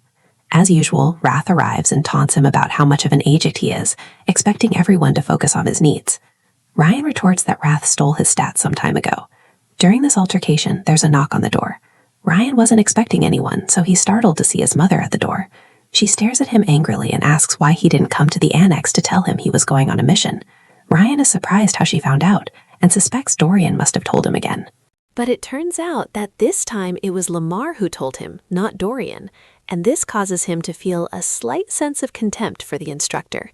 He immediately apologizes, but his mother starts to pound. After a while, she lets up her sternness and, taking his hand, explains that being a leader of fellow trainees isn't just a superficial title, but a position that requires guiding everyone in the right direction. She explains that he can't complete missions alone and must position his cohorts in the most appropriate locations to minimize losses and ensure the mission's success together, as his decisions depend on his comrades' lives. At this point, Ryan is confused, as he was convinced she had come to scold him, but now she's offering advice. She adds that monster raids look easy, but are actually very difficult assignments, requiring the complete elimination of monsters without harming the villagers. She advises him to think of himself as a Sigart warrior, not a trainee, when going on missions, following the example of the founder of Sigart House, who was a warrior who protected others. When she finishes, Ryan admits that he expected her to be angry. She admits she's angry, but more worried than angry. To his surprise, she hugs him and says it's not the right time to scold him, but she'll give him a good cuff when he returns. She explains that she's happy to see him so bright since he started training, even though she's always worried about him. All these emotions still feel a little strange to Ryan, but eventually he gives in and hugs her. Before the trainees depart, they are told that anything can happen outside the estate. Therefore, they must be vigilant and cautious. They are also told not to doubt themselves, and that if the situation becomes too dire, it's best to retreat. They are told that the journey usually takes a month, but they will take a route that will allow them to arrive in 2 weeks. Lyre wishes them luck, and Ryan divides the trainees into predetermined formations. Lyre is also confident that the children can do it, not only because of Ryan's exceptional aura and martial battle sense, but also because of his adaptability and ability to adapt to the situation, which will make the mission less difficult for them. As Ryan instructs the kids and sends Dorian to check on provisions and the team's health, Lamar enjoys the thought that Ryan is just a 15-year-old boy because he never lets expectations of him down. Contrary to Lamar's advice, an instructor reminds him that they should follow the kids so they don't lose contact with them due to the distance. It seems Lamar said this intentionally so that the children would not expect backup. Meanwhile, Lamar tells the instructors to relax a bit, as one of the trainees has exceptional senses. He even says this and goes for a nap. The instructors begin whispering amongst themselves, worried about whether it's right to send the children on such a mission without close supervision. Seeing their uneasiness, Lamar tells them they should worry about the organs instead of the children. Sometime later, in a very scary cave, the leader of a dangerous-looking group confirms the location of a village with his subordinate. Once he's sure it's the correct village, he gives the order to immediately head for Cebu village, giving permission to kill anyone who gets in the way. A few days later, the children reach the forest near Cebu village. Upon arrival, the trainees encounter Kay Sagard, the top trainee at the 6th training ground and a member of the main family. Everyone is shocked to see him and wonders what the 6th training ground is doing there, but Ken asks them the same question. It turns out Ken was injured earlier and hadn't been able to recover from Inferi for some time. That's why he joined the 6th training ground late, but now he's fully recovered and appears to have become an expert sword user. Finally, the leader of the 6th training ground reveals that they're also going to Cebu village to destroy the orcs and asks what the 5th training ground is doing in the forest. Ron explains that they're on the same mission. Ken is surprised to hear this and wonders if both teams have the same mission, as his unit wasn't informed about the other team before leaving. In fact, the night before departure, some of the training ground instructors were gathered in a tavern on the outskirts to discuss. Someone praised Lamar for the remarkable performance his students had performed in defeating the bandits at such a young age. Law boasted that his students were amazing and should be sent straight to the orc subjugation mission assigned by Lorne Manor, as they would quickly complete it and earn him praise from the head of house. Then, Mattoon, the chief instructor of the 6th training ground, suggested that the mission should be assigned to the 6th training ground, as monster subjugation requires teamwork more than individual strength, while the 5th training ground relies more on individual strength. Mattoon claims that his students' skills have become more balanced and robust after a program called Hell Week. Therefore, he will send the 6th training ground on the mission. In response, Lar teases him, saying that perhaps he's become restless because all the attention has been on his students lately. He suggests sending both training grounds on the same mission. Mattoon finds this strange, but Lar explains that the village can't handle the orcs alone. Therefore, it would be better to send both teams so that the monsters can be killed quickly. If both training grounds are sent, they can compete to see who completes the mission the fastest. Mattoon likes this idea and obtains permission from Lord Manor, who originally sent the mission. Both instructors eagerly await the mission's results. Back in the forest, Warren arrogantly tells Ken that there may have been a mix-up in the missions and that the 6th training ground should return, as the 5th training ground doesn't need their help. Hearing this, Ken feels deeply insulted and feels that Warren's words clearly demonstrate the 5th training ground's inferiority complex. Ken insists that cooperation is paramount in such missions, and that the 6th training ground is better suited for this, especially since the 5th training ground lacks kingwork experience. In response, Warren acknowledges the 6th training ground's strengths, but says they have no right to belittle the 5th training ground's capabilities. Ryan silently observes their debate and understands that the chief instructors already knew the two missions would clash. Still, sending both teams without prior notice seems strange. However, it's also clear that Lair places great importance on practical experience and training, and this mission is perfect for giving them real-life experience. Monster subjugation requires teamwork and strategy, which the 5th training ground currently lacks. So Ryan understands that Lamar has deliberately sent the 5th and 6th training grounds teams together on the same mission to understand their weaknesses, especially since the 5th training ground is becoming increasingly popular at home. At this moment, Ryan realizes just how cunning their instructor is. His mother's words about becoming a swordsman who protects others echo in his mind. With this thought in mind, he calms the two boys down, saying there's no point in wasting precious time arguing, as neither team is going to abandon the mission. He suggests that they have a common middle ground, fighting each other for the mission. Warren protests that this would be a waste of energy before the mission, especially when they don't know what lies ahead. But since the 6th training ground is unwilling to retreat, and neither is the 5th, Ryan offers another solution. He says the orcs will be too numerous. Therefore, both teams can undertake the mission together. The winner of the duel will lead the subjugation mission, and the loser will assist. They will break the orcs' chain of command by killing their chief, and then proceed with the mission. If the leading ground fails, the assisting ground will have the opportunity to complete the mission. Kane finds this plan sensible and agrees. After this, both teams prepare to fight with full force to determine who will be the leader. After a while, everyone changes into their fighting gear. The winning conditions are kept simple: either incapacitate all members of the opposing team or capture their flag. When Ryan tries to discuss strategy, Vanguard leader Marta doesn't listen because she's confident the opponents are weaklings. She tells them to sit back and watch, claiming she can defeat them alone. The next moment, she attacks the 3 opponents guarding the front, saying there's no need for mind games against weaklings. As always, she charges with brute strength. While Ryan scans the battlefield with the enhanced senses of his snowflower perception skill, Renan worries about how they'll be able to win without a strategy. Ryan explains that even if he devises a strategy, no one will listen because everyone is overly confident in their own strength. When Renan asks if they can win, Ryan clearly states that Marta, Warren, and the children who rushed into the first attack will surely lose, and that it will be a one-sided battle. His words prove true. Marta struggles to break through her opponent's defenses, even though they are standing in a simple pyramid formation. As the battle intensifies, the vanguard leader of the other team reminds her that she is not the main character of this world and should not be taken lightly.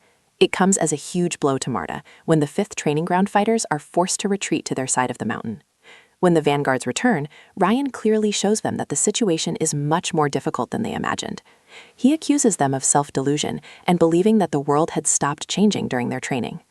He explains that even after losing to the Oven Kingdom, they still believed they would win. He makes it clear that this is the result of fighting without strategy and teamwork.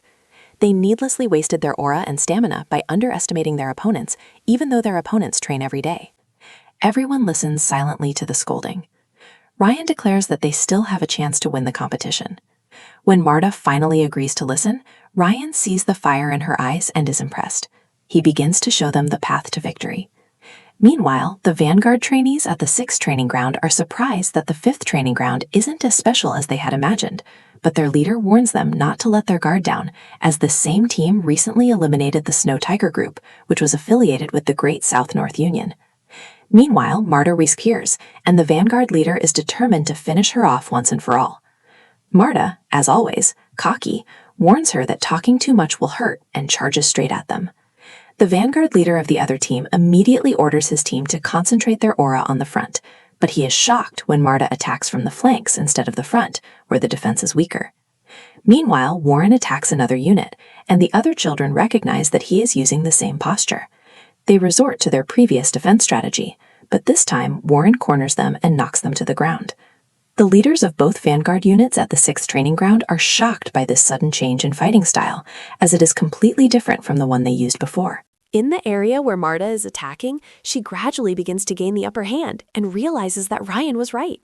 Just moments earlier, Ryan had asked them if they knew why they lost, even though they were overall more powerful and had more skilled personnel. But they soon realize they have no strategy. The 6th training ground analyzed each trainee's combat potential before the match, and that's why they lost even to a weaker opponent. Dren begins to fear they'll lose again, but Marta rebukes him, telling him not to talk about defeat so easily. The reality is that some of them have already lost, and those who remain have lost significant stamina and aura, putting them at a disadvantage. Then Ryan reveals his strategy. Chin Jeggard's vision and senses are highly developed, and because of this, he understood the direction Maria and Warren were heading. Accordingly, he sent trainees who could counter them. March's attacks, despite her high strength, were simple. Therefore, Keen sent swordsmen who could absorb her attacks and deplete her aura. Similarly, Warren's swordsmanship is quite straightforward. Keen sent swordsmen who could absorb her swings, making it difficult for her to respond.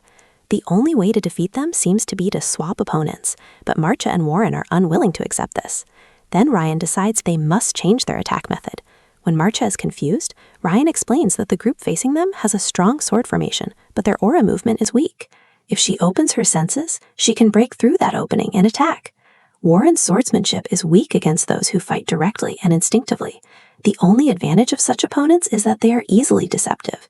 If Warren were to abandon his usual fighting style and defeat them, an opening could be created. Hearing this observation, Marta and Warren begin to wonder if Ryan was watching their fights, as they know he was there the entire time. Ryan acknowledges Ken's advanced senses, but says his own are even better. In the present, Ryan can feel his team doing well and doesn't seem like they'll lose. When he's alone, Ken appears from behind, and it seems he's the only way to seal the duel. The tide of the battle had turned, but Ken couldn't find Ryan, so he came to the flag's location. Ken also understands that the tide of the battle has turned, as it's clear Ryan gave them instructions. He declares that he will end the battle right there. He knew about Ryan's fire attribute, but when he triggers his own fire attribute, Ron is shocked, unaware that Ken uses the same attribute. Ken then states that his aura is of the highest grade among fire attributes, higher than most regular swordsmen, and that Ryan cannot win against him. Ryan also triggers his fire aura and replies that people in this house talk too much before a fight. The two leaders stand face to face and prepare to begin their duel. Before the fight begins, Ryan promises to show Ken how his flame will destroy his own. In an instant, he dashes towards Ken with ridiculous speed, surprising Ken with his speed and flame intensity. Although Ken is convinced that Ryan's aura is weaker than his, he still jumps back cautiously, because he'd heard that Ryan's flames had even defeated Ryan and the Prince of Oven. But he's confident he's more powerful, so he attacks back, clashing fire with fire. As their swords collide, a bright golden flame emerges from Ryan's sword and engulfs Kane. Kane immediately realizes something is wrong when the golden flames begin to slash his face and his flames begin to devastate. This should have been impossible for him. But Ryan, regardless of his condition, presses forward and launches a stronger attack to finish him off. Kane manages to block it, but the impact of the aura is so devastating that a massive explosion erupts in the field. After the smoke clears, Kane is seen lying on the ground, with Ryan standing over him, sword in hand. When the rest of the team members return, they are shocked to see Kane back at their camp. Ryan explains that he is here because he planned that attacking Ken would be the easiest way to turn the tide of the battle. Everyone is surprised that Ryan even predicted Ken's arrival. Furthermore, the tips he provided were the reason they won their individual battles, which otherwise would have been lost. Marta also admits that the victory was due to his instructions, and if his orders were wrong, she would have stopped following them. Once again, everyone recognizes him as the top trainee at the 5th training ground and vows to obey his orders without complaint in the future. Ryan is pleased that they have shown growth in such a short time. He says that this is the true way of 5th training.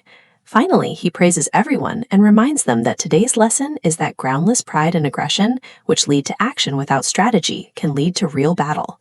Ryan tells the children not to forget today's experience. Standing at a distance, Ken silently observes the Ryan. When Ryan explains that it's late and they'll be camping in the woods and asks them to form teams and divide the responsibility of the campsite and watch, Ken realizes that Ryan is more confident than he thought. Ken thought the 5th training ground agent was a man, but in reality, the agent was himself. He finally approaches Ryan and shakes his hand.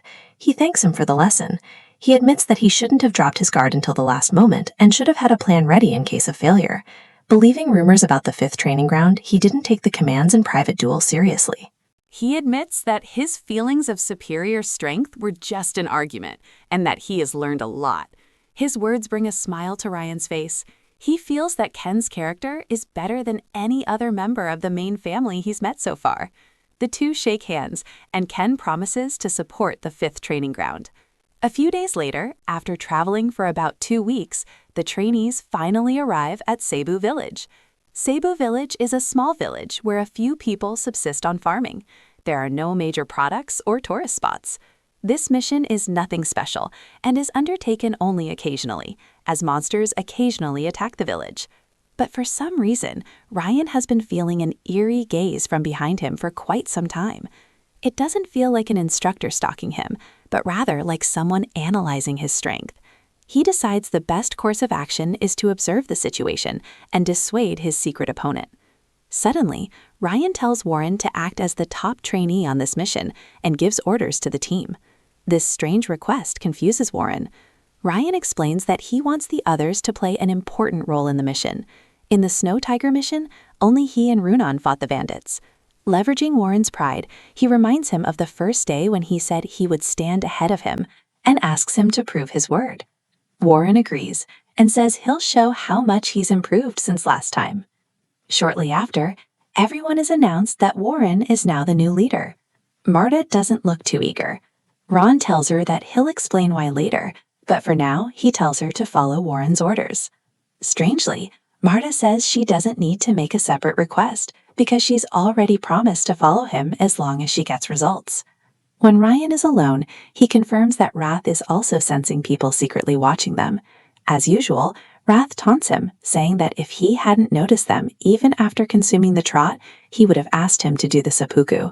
Ryan asks him for the number and location of the intruders. Wrath refuses to reveal the location. However, from his words, Ryan understands that there's only one person there. Wrath is shocked at how he was able to detect it and doesn't realize he accidentally used the pronoun his. When Raj realizes he's been tricked, he starts cursing and ranting. Even for Ryan, there's no guarantee that there's only one person there, as the one observing them could be accompanied by others. That eerie feeling keeps him from resting. For some reason, he feels this mission won't be easy. Meanwhile, the spy from the sect who was observing the team reports to his boss that he's seen children from House Sigard, but his boss doesn't consider it a big deal because they're connected to one of the 6 lords. The scout explains that they don't appear to be regular swords, but trainees, and that this is probably their second mission since their instructors aren't around. He also claims he wasn't detected, and his boss believes the mayor trainees couldn't notice him. He wonders why House Sigard sent trainees when they've already dealt with some orcs. The boss guesses that the villagers must have sent a signal for reinforcements because the orcs have arrived again, and they've wasted a lot of time searching for the magic stone. In fact, this secret sect had searched the entire mountain for the magic stone, and since they couldn't find it, only the village remains to be inspected. The scout asks if they should attack the village immediately. The boss tells him to wait a while. The scout thinks this is the perfect opportunity to kill the new Seaguard sprouts. But the boss admits that killing them is easier, but doing so could reveal the existence of the magic stone to House Sigard, and if they lose bigger fish for a momentary gain, it would be a loss. The boss orders him to simply send a few monsters so they think the mission is accomplished and then leave. Suddenly, the boss puts on an orc helmet and transforms into a real orc. He tells his subordinate that after the trainees leave, they will attack and wipe out the entire village. Meanwhile, the trainees arrive at the village and are given a place to stay. While eating, Ryan observes Warren and is pleased that he is handling the responsibility well, despite initially being worried. Most impressive was that he didn't show aggression by mentioning Seaguard's name in front of the villagers, prioritizing the mission and reassuring the village chief and the people. But Ryan realizes that the real concern right now isn't Warren, as he and the others can handle the monsters without much trouble, but rather the mysterious gaze that has been sensing itself around the village. For some reason, as soon as they entered the village, she disappeared into Gaze Mountain. Ryan wonders if this was a secret trial orchestrated by the house or someone else's plot. Whatever the case, he'll have to wait until the next day to learn the truth. Earlier that day, the group had seen some unusual footprints on the mountain, indicating the presence of monsters. The village chief explains that monsters usually appear during this season, but this year their numbers have tripled, making them impossible for the villagers to handle. He says he's seen at least 100 monsters, and more than 200 haven't yet appeared because the children aren't familiar with the mountain's layout. The chief promises to recruit the village's fastest man as a guide before leaving the next morning. The next morning, a Cebu mountain guide named Kanbar leads the trainees into the mountain. For some reason, he doesn't seem as happy to help the Sea Guard extermination squad as the chief had promised. Rain notices his uneasiness and assures him that they will bring him back unharmed. Meanwhile, Warren tells the others that orcs are overall stronger than other monsters. However, goblins and cobs use dirty tricks like poison. That's why they can't let their guard down, as even a minor injury from those monsters can result in death. Warren orders the 6th training ground to be barricaded so that any monsters that emerge can be eliminated on the spot, and Keen immediately obliges. The X initiates termination and proceeds to demonstrate Sea Guard strength. As they advance, shouting, Rathrand calls the trainees idiots because they shouted, revealing their location despite preparing for a surprise attack. Rain thinks they're doing this to relieve the tension of the first battle, so it's understandable. Knight doesn't understand why Ron is speaking like a sage, even though this must be his first monster extermination mission, but he doesn't seem nervous at all. He thinks Ryan is a seasoned warrior, someone who has seen hundreds of battles.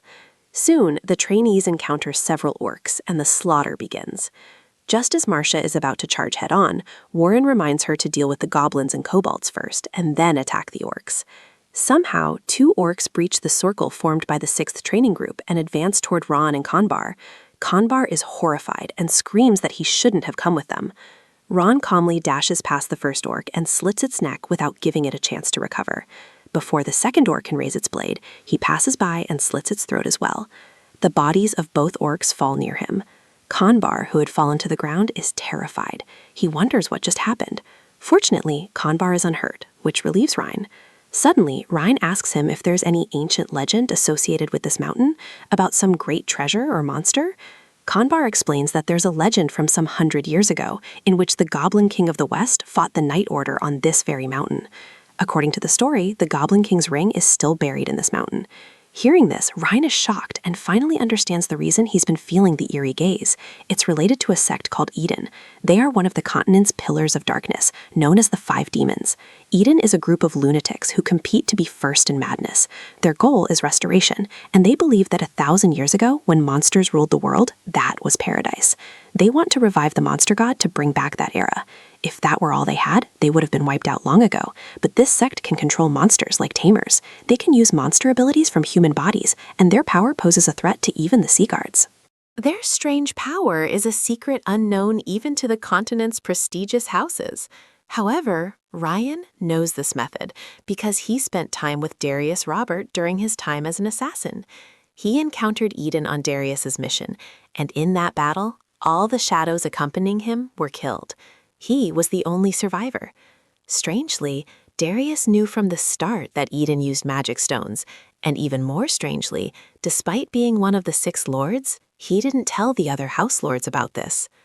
When Knight suddenly senses a deep anger rising within Ryan, he reappears and curses him, asking what he's thinking. Only then does Ryan realize that thinking about Darius has once again unsettled his emotions. He calms himself down and focuses on the truth at hand. According to Eden Kandabar's story, Eden's goal is most likely to find the Goblin King's magic stone, which was left in the forest hundreds of years ago after the goblin's death. They are after the magic stone because it contains a large amount of mana. If they are indeed facing Eden, he realizes they may have sent monsters to make the trainees believe the mission is complete and leave the area, preventing them from hindrances to the search for the magic stone. Meanwhile, on the battlefield, Warren spots a giant orc, which he believes to be the boss, and moves to kill it in one fell swoop. But unexpectedly, Marta, driven by her stubbornness, destroys the monster before he can. As soon as the boss is dead, Warren signals to the others to clear out the remaining smaller enemies, which excites the entire team. Meanwhile, Ryan asks Kandabar if any gems or treasures appeared on the mountain after the Goblin King's death.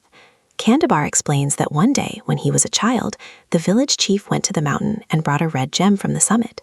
When Ryan asks for the gem's location, Kandabar says that while people don't know the exact location, he's certain it's buried beneath the floorboards of the village chief's house. Strangely, the entire village went into a frenzy after the gem was brought home. Hearing this, Ryan becomes terrified, as the situation seems more serious than he imagined. If Eden can't find the magic stone in the mountain, Cebu village will be completely destroyed. On the battlefield, the trainees clear out all the orcs and complete the extermination assignment. After the task is completed, the chief thanks them and says their skills are truly worthy of the name Sigurd. Meanwhile, Ryan watches silently. Just then, Marta asks him if this was the goal he was trying to achieve, and says she still doesn't understand why he changed roles with Warren. Ryan replies that he's not sure yet, but will tell them when the time is right. Despite this, she promises to obey his orders until the end of the mission. A little while later, Rhiannon finds him alone. She thinks Ryan is worried about something because he doesn't seem to be in a good mood. Ryan tries to cover it up and says they should go to the village chief's banquet. But his mind is constantly focused on the fact that Eden won't take any action until they leave the village, and that the monsters will be sent as soon as they do. The next day, the trainees leave outside Cebu village.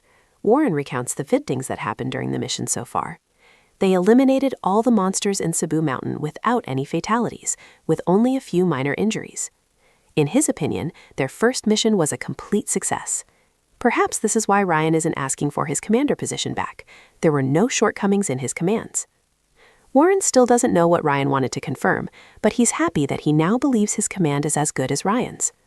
Warren proudly leads the trainees forward, but on the way, Ryan senses something strange and tells everyone to stop. The trainees begin murmuring that it's too early to camp, and they don't understand what's happening. Then Ryan announces that the real mission begins. This surprises both Warren and Keen, as they had already eliminated the orcs and cleared the aftermath.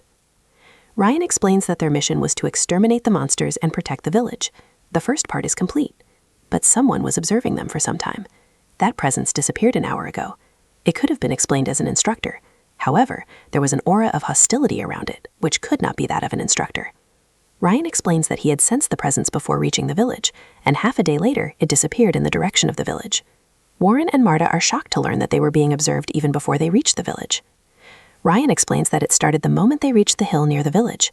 They then realize that Ryan gave Warren the commander position so that he could better understand the enemy while remaining hidden. Ryan's sharp thinking amazes Keen, as his sensing and planning are superior to even some instructors. Ken is surprised that he himself didn't sense the observer. Warren gets a reality check and asks why he was given the commander position. Ryan admits that he gave Warren the position because he trusted Warren and believed he could lead the trainees better than him. This would make him appear like the ideal top trainee and keep the enemy's attention focused on him, preventing them from noticing Ryan's existence. Ryan praises him, saying he truly deserves the name Sigurd, and suggests nominating him as vice top trainee upon his return. This comes as a shock to Warren, who considered himself Ryan's equal. However, he now realizes he was merely used as a decoy to distract the enemies. Ryan further explains that it is impossible for monsters to cooperate with other races. However, during the mission, the orcs and goblins were working together. This means the enemies are somehow controlling the monsters. Therefore, their first priority is the protection of the village, as the threat still exists. They all decide to quietly return to Cebu village so that no one notices them.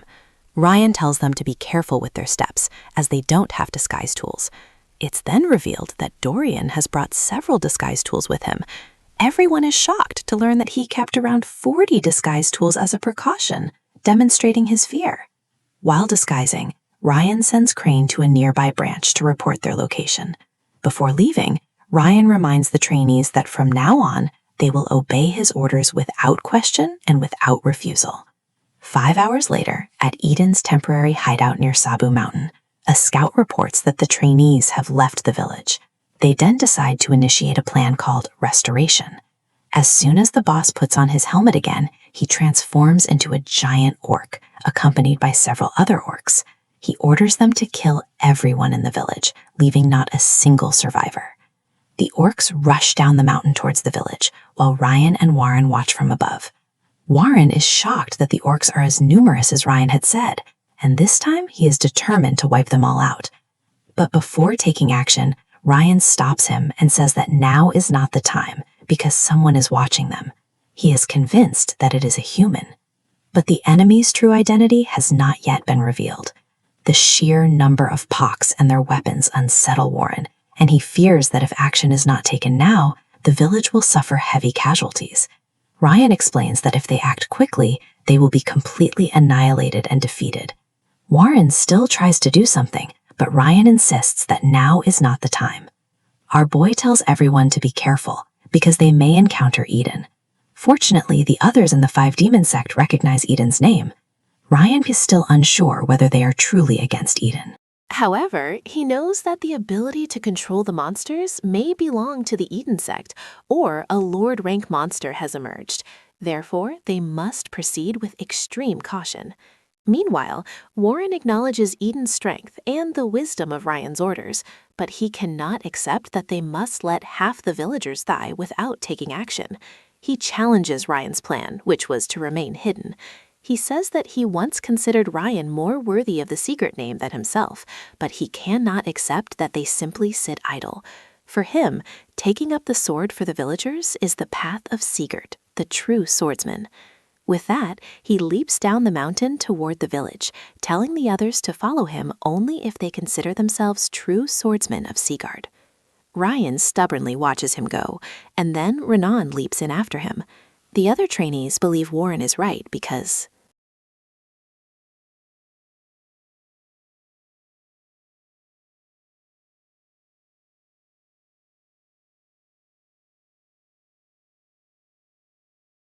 Ryan stubbornly watches him go, and then Renan leaps in after him. The other trainees believe Warren is right, because it would be shameful for Sigurd to be afraid of the fudge demon, so they quickly decide to go after him to save the village and the villagers. Keen also sets out to attack Eden's demons, taking the 6th training ground with him to assist the 5th training ground. After they leave, some of the trainees stay behind with Ryan. In fact, Ryan had anticipated this, knowing they wouldn't be able to remain silent after seeing injustice. That's why he had already sent a message to Renan to follow them. The only good thing is that Warren and Keen are there, so the trainees will be able to hold out against Eden for a while. But what Ryan didn't expect was that Marta would stay behind, even though she's always the first to leave in such situations. When Ryan asks her, she reminds him that she promised to follow his instructions completely. Hearing this, Ryan's face lights up with a smile, and he tells everyone else that they too will head towards the village, but will conceal their presence as much as possible, as Eden will have additional troops that won't reach the front lines. For some reason, Ryan senses a strong bloodlust among the mountain men who aren't heading towards the village. The trainees can handle the other enemies, but a direct confrontation with this mysterious enemy will prove disastrous. On the battlefield, Warren instructs everyone to counterattack by deflecting the orcs' attacks instead of engaging them directly, and advises 2 people to attack in unison if necessary. The orcs must be stopped before they reach the village. He quickly realizes that these monsters are more ferocious and powerful than the orcs from the day before. Still, if this is all there is to it, saving the village isn't difficult. But knowing Eden, he suspects that this is all for nothing. Just then, Eden's green demon Roof emerges from behind. Wearing goblin masks and helmets, they number over 40. Warren orders Keen to hold off the orcs. Renan uses Frost Aura to hold off the orcs and green demons, while he himself deals with the green demons. A frost strike from Renan freezes an orc, and Warren strikes with star-connecting sword and Sword of Autumn Wind. Just then, poison needles erupt from the trees, and poison fog spreads across the ground. The trainees begin to fall. Warren and Renan are also poisoned, and annihilation seems imminent. Then, a massive explosion occurs. As the smoke clears, Marta appears.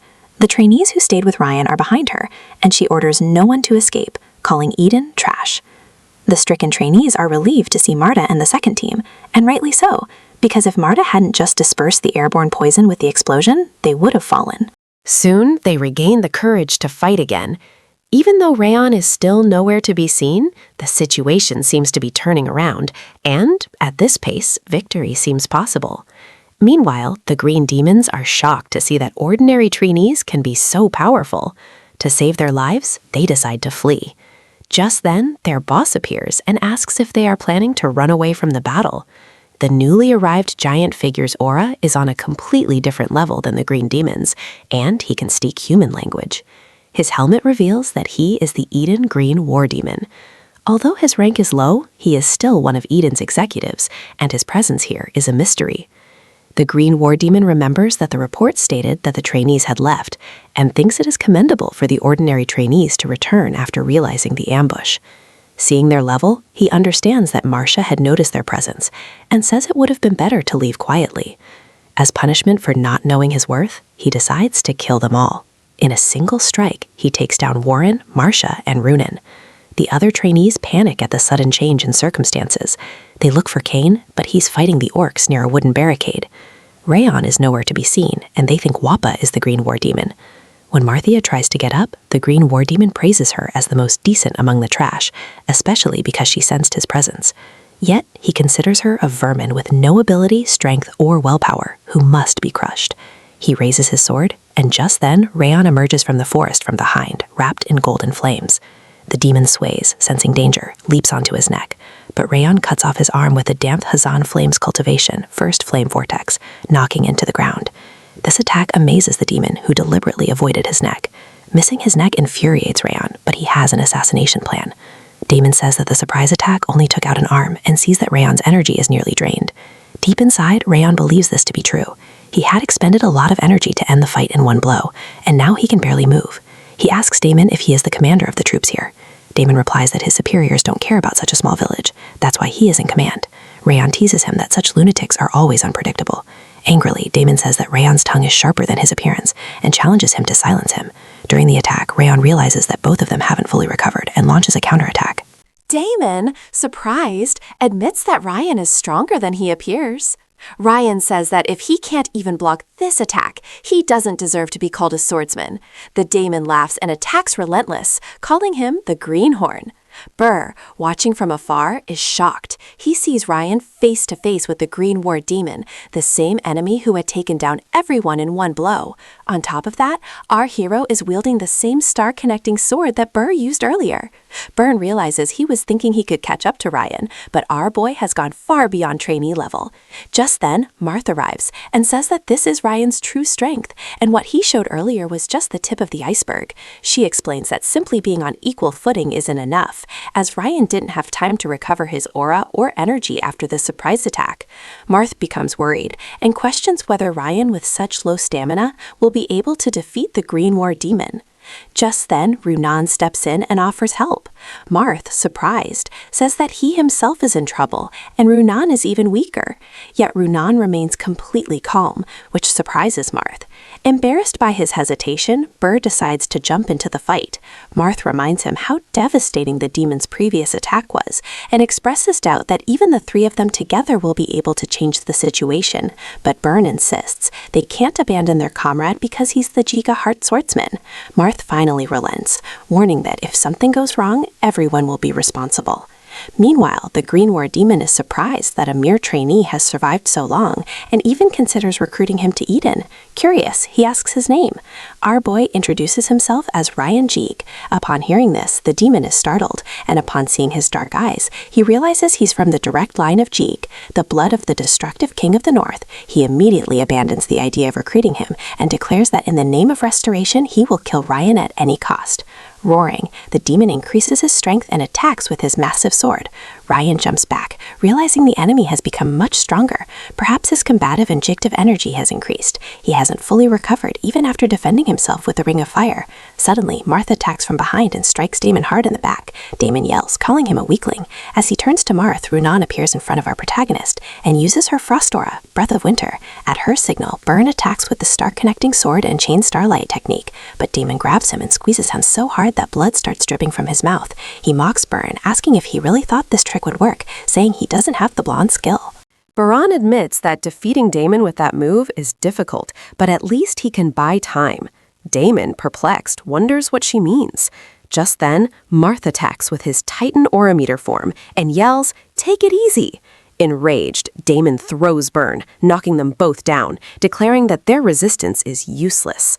But our hero confidently declares that his efforts were not in vain. He thanks his comrades for risking their lives to give him time to recover and promises that their efforts will not be in vain. Demon Ryan is surprised by his remaining strength and wonders who he really is. Raising his sword, Ryan declares that he should consider himself honored, as this is his first time using this technique against an enemy. As soon as the 10,000 Flames cultivation winds of Blazing Dominion is activated, Ryan's body is engulfed in a different kind of fire, completely different from the flames of a surprise attack. demon's instincts begin to warn of danger, and he understands that this must end it immediately. He pounces, but Ryan head-on collides with him and strikes with tremendous precision. Our protagonist completely defeats Demon. The demon's body lies inert on the ground, and the hero stands victorious nearby. His friends are stunned. Ryan immediately shouts a warning that it's not over yet. The remaining green demons of Eden are present, so he orders that the remaining enemies be eliminated for the safety of the domain, peace, and the village. The soldiers loudly acknowledge his order. Baran steps forward and admits that Ryan was right. Without his leadership and the second group, both they and the villagers would have died. He thanks Ryan for saving them and apologizes for going against orders. However, Baran says he would have gone to the village anyway because, in his opinion, it is unacceptable for the Giga Swordsman to ignore injustice due to a lack of strength. Ryan turns and says that Baran did well. That's why he fought so fiercely. He thinks that if none of them had been there, the outcome could have been completely different, so our protagonist expresses his heartfelt gratitude. Burr, a little hesitant, says that he doesn't fully understand what Ryan is trying to achieve, but he promises to become stronger so that next time he can perform his duty without Ryan's help. Ryan then praises Marth and admits that he was able to recover only because he distracted the Green War Demon in the final moments. He thanks him for following orders. Marth brushes off the compliment, saying he would rather die than disobey instructions, and goes to help repair the village. Later, our swordsman wonders if the mission is finally over. As the tension subsides, fatigue overtakes him, and he can barely stand. Just then, Runan grabs him from behind and asks if he's okay. Surprised, Rayan asks if he knew he was about to fall. Runan calmly replies that he looked just as worn out during training. Our hero breathes a sigh of relief, realizing that his comrades are watching him as closely as he watches them. He thanks Runan and rests in her lap.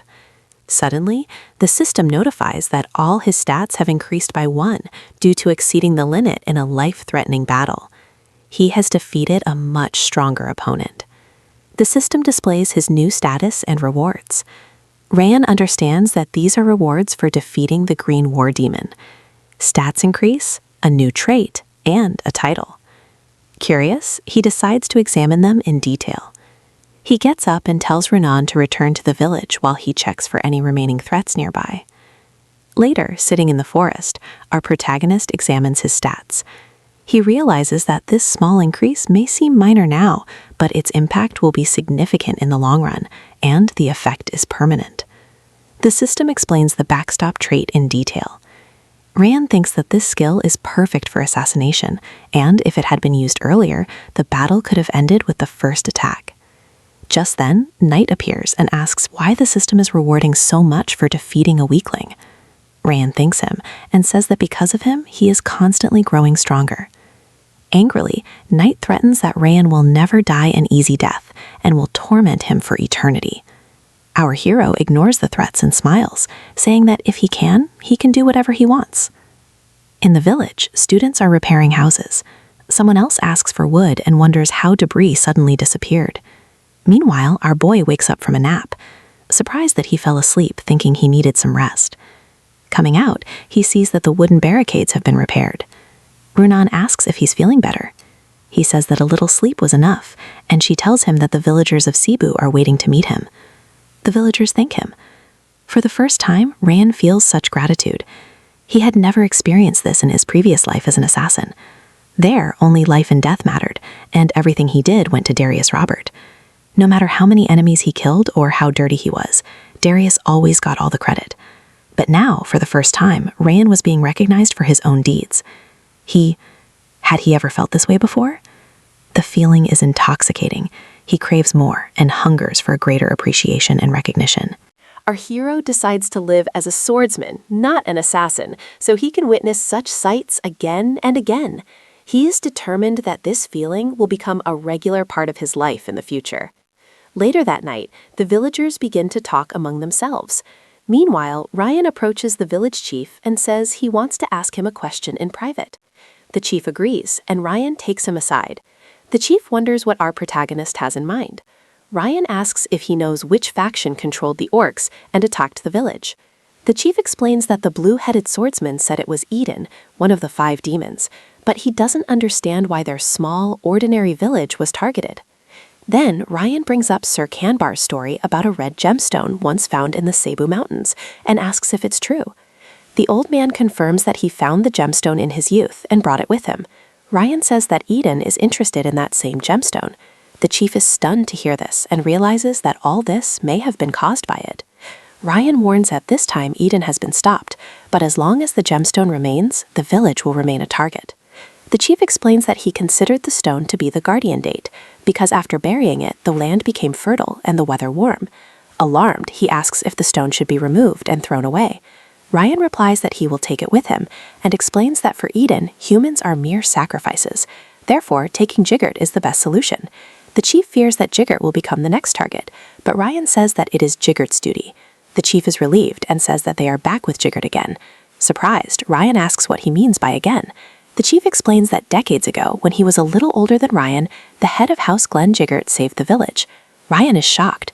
The chief vividly recalls how Glenn Jiggert saved everyone from the monster swarm and treated everyone kindly. Ryan compares this to the current image of his grandfather. The chief apologizes and takes him to the gemstone's location. Upon removing the stone, the chief explains that the cloth is the family heirloom, which hides the gem's bright red light. Ryan sees the Goblin King's magic stone for the first time and realizes that if Eden finds it, a monster with the same power could be reborn. He is about to ask for the stone to be wrapped when a giant man appears behind him. He says that it was because of the cloth that they couldn't find the gemstone. Otherwise, the village would have been destroyed long ago. Ryan, drawing his sword, asks for its identity and is horrified that he didn't even sense its presence.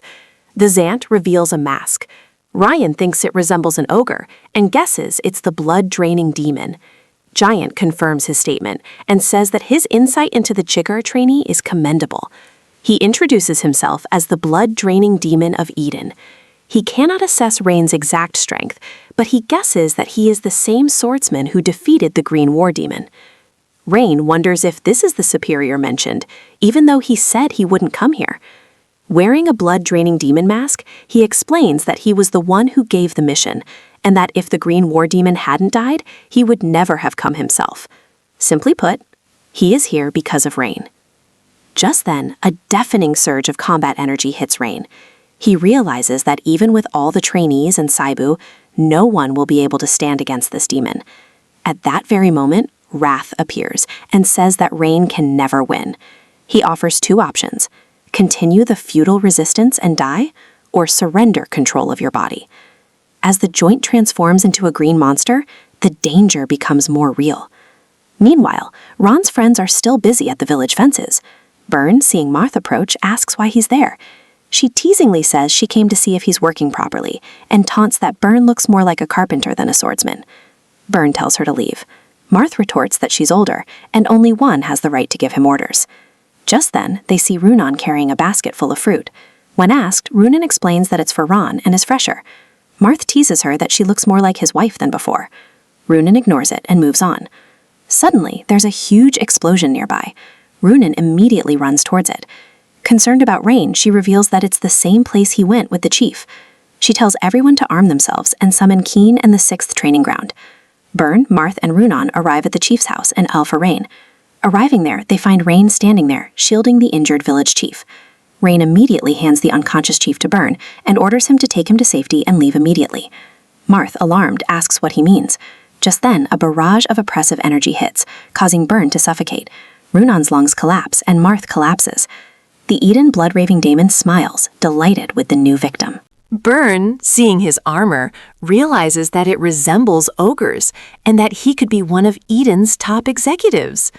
The demon mocks them, saying that Jiggert, despite being a swordsman, can't handle the pressure. Rain shouts angrily, asking if he's in a hurry to die. He also tells his friends to stay put. He warns them that if they stay put, they'll all be annihilated. He orders them to break the pressure by focusing their aura and stand down.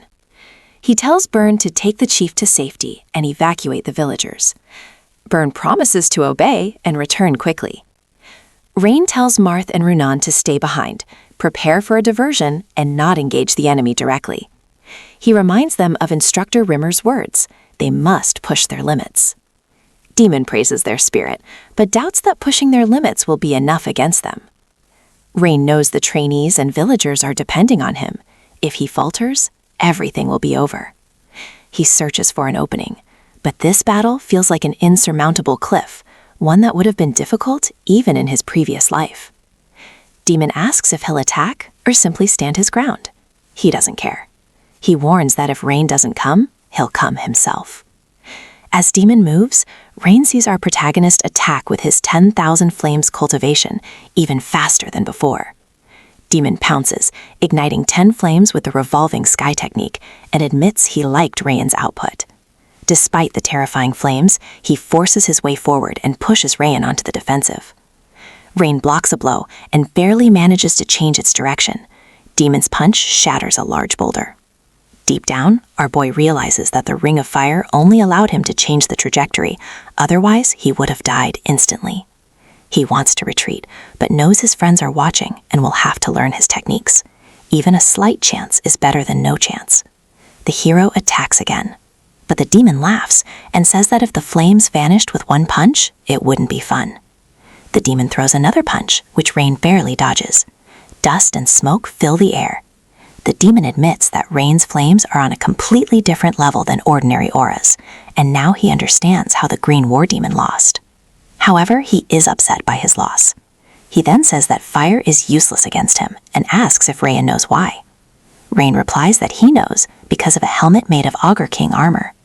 He explains that the king of the forest augurs are unharmed even in intense fire and can destroy castles even after absorbing countless flaming arrows.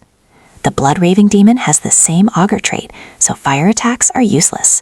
The demon taunts that any aura is nothing compared to him. Rain calmly says that if fire doesn't work, he'll use something else, and activates his cold aura. Damon is startled by the sudden change. Rain's mastery of fire was already exceptional, and now he sees the same mastery over the water attribute aura.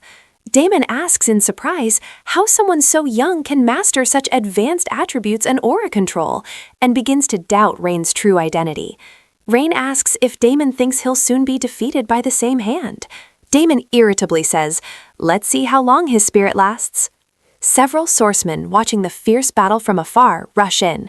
Boar cries out in alarm, then freezes when he sees Rain clash with Damon. He's surprised to see a frost aura instead of flames. He realizes that Rain can wield two different auras. Warriors across the continent are divided into tiers based on strength. Those who begin learning aura are called allied beginners. Learning to channel aura into weapons makes them aura users. Later, aura reaches the expert realm, where aura is projected into blades. Byrne realizes that Rain has reached the expert level. This should have been impossible, yet he is still fighting the blood-raving demon. Byrne sees that Rain is somehow holding on, standing on the threshold of the expert realm. However, as soon as Byrne notices the clear power gap, Rain makes a signal with his eyes that only those who have trained together for a long time can understand. Byrne understands immediately. Once an opening is found, a coordinated attack. Runon and Marth also catch the signal. All three silently agree. The village must be saved. Amidst the battle, Rain shouts, "Use everything you have." The demon is entangled with Rain and all three attack him, but Demon has been waiting for this moment. He releases a powerful surge of astral energy, sending all three reeling.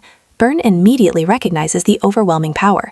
Demon has progressed beyond the expert realm to master. Blood-draining Demon taunts Ryan for saving him the trouble of dealing with them one by one. Seeing the hope in their eyes change from despair, he laughs and asks if Ryan really thought he could win, and warns that he will die here as punishment for not knowing his worth. But our protagonist shouts that he is not alone in waiting. Ryan pours all the murderous will and frost he has accumulated from his assassin past into the 10,000 Flames cultivation sword art. Consolidating everything into a single ultimate point, he reaches straight for Demon's chest and plunges the sword into him. Blood-draining Demon falls to his knees, but moments later he stands up again, holding a sword stuck in his chest. Shocked, he asks if Ryan deliberately chose that moment when his defenses were weak. He admits that a small mistake would have killed him. Then, with a powerful punch, he knocks Ryan away and breaks his sword with his bare hands, saying that Ryan is too weak to bridge the skill gap. The young swordsman realizes that the demon blocked the attack by hardening his skin and muscles. This is the mark of an aura master. Seeing the situation, Rayon knows the plan is doomed. As a top trainee, he orders all Jiger trainees to disengage immediately, stating that there's no hope of victory in the current situation. He tells them to focus on evacuations and save as many residents as possible. Suddenly, he yells that this can't be the death of the Jiger swordsman. He orders everyone to retreat and escape the blood-raving demon at all costs. The team obeys and handles the evacuation. Running away, Rayon tells Rayon that he won't die there. He replies firmly. The daemon taunts him, asking if he thinks his friends will survive or if he can stop them alone. Just then, our boy calls out to Rayon and proposes a wager. Rayon laughs and says that the stakes are low and Rayon's last moments are high. Rayon bets on the outcome. Either the daemon will kill him or he will survive. Rayon doubts doubt, and Rayon admits that victory is almost impossible. So, for a slight chance, he needs Rayon's help. In exchange for restoring his body and aura, he accepts Rayon's rage. Rayon agrees and pours out the rage. Rayon's body trembles with pain. Daemon is astonished at how suddenly Rayon has recovered. This isn't a leisure or troll blood, yet it defies logic. Rayon simply says he already told him there's no need to know. With renewed strength, he challenges Daemon and promises to hold him off until sunrise. He tells everyone to follow the rules, to support the injured and the weak. He acknowledges the pain and fear, but insists on reaching safety quickly. Some trainees nervously ask if they will survive. Marth reminds them that Rayon, even with a broken arm and a dislocated rib, stayed behind for them. Suddenly, Marth becomes enraged and yells at the officer, asking him to stand idle and throw everyone's lives away. Byrne immediately takes charge of the group. He orders them to move faster and explains that Kryn has gone to call for reinforcements. Just then, Byrne sees a huge monster approaching. Someone nervously asks if it's Ogre and why he's there. Byrne is also surprised why the king of the forest came to the village. Marth points out that there's another ogre.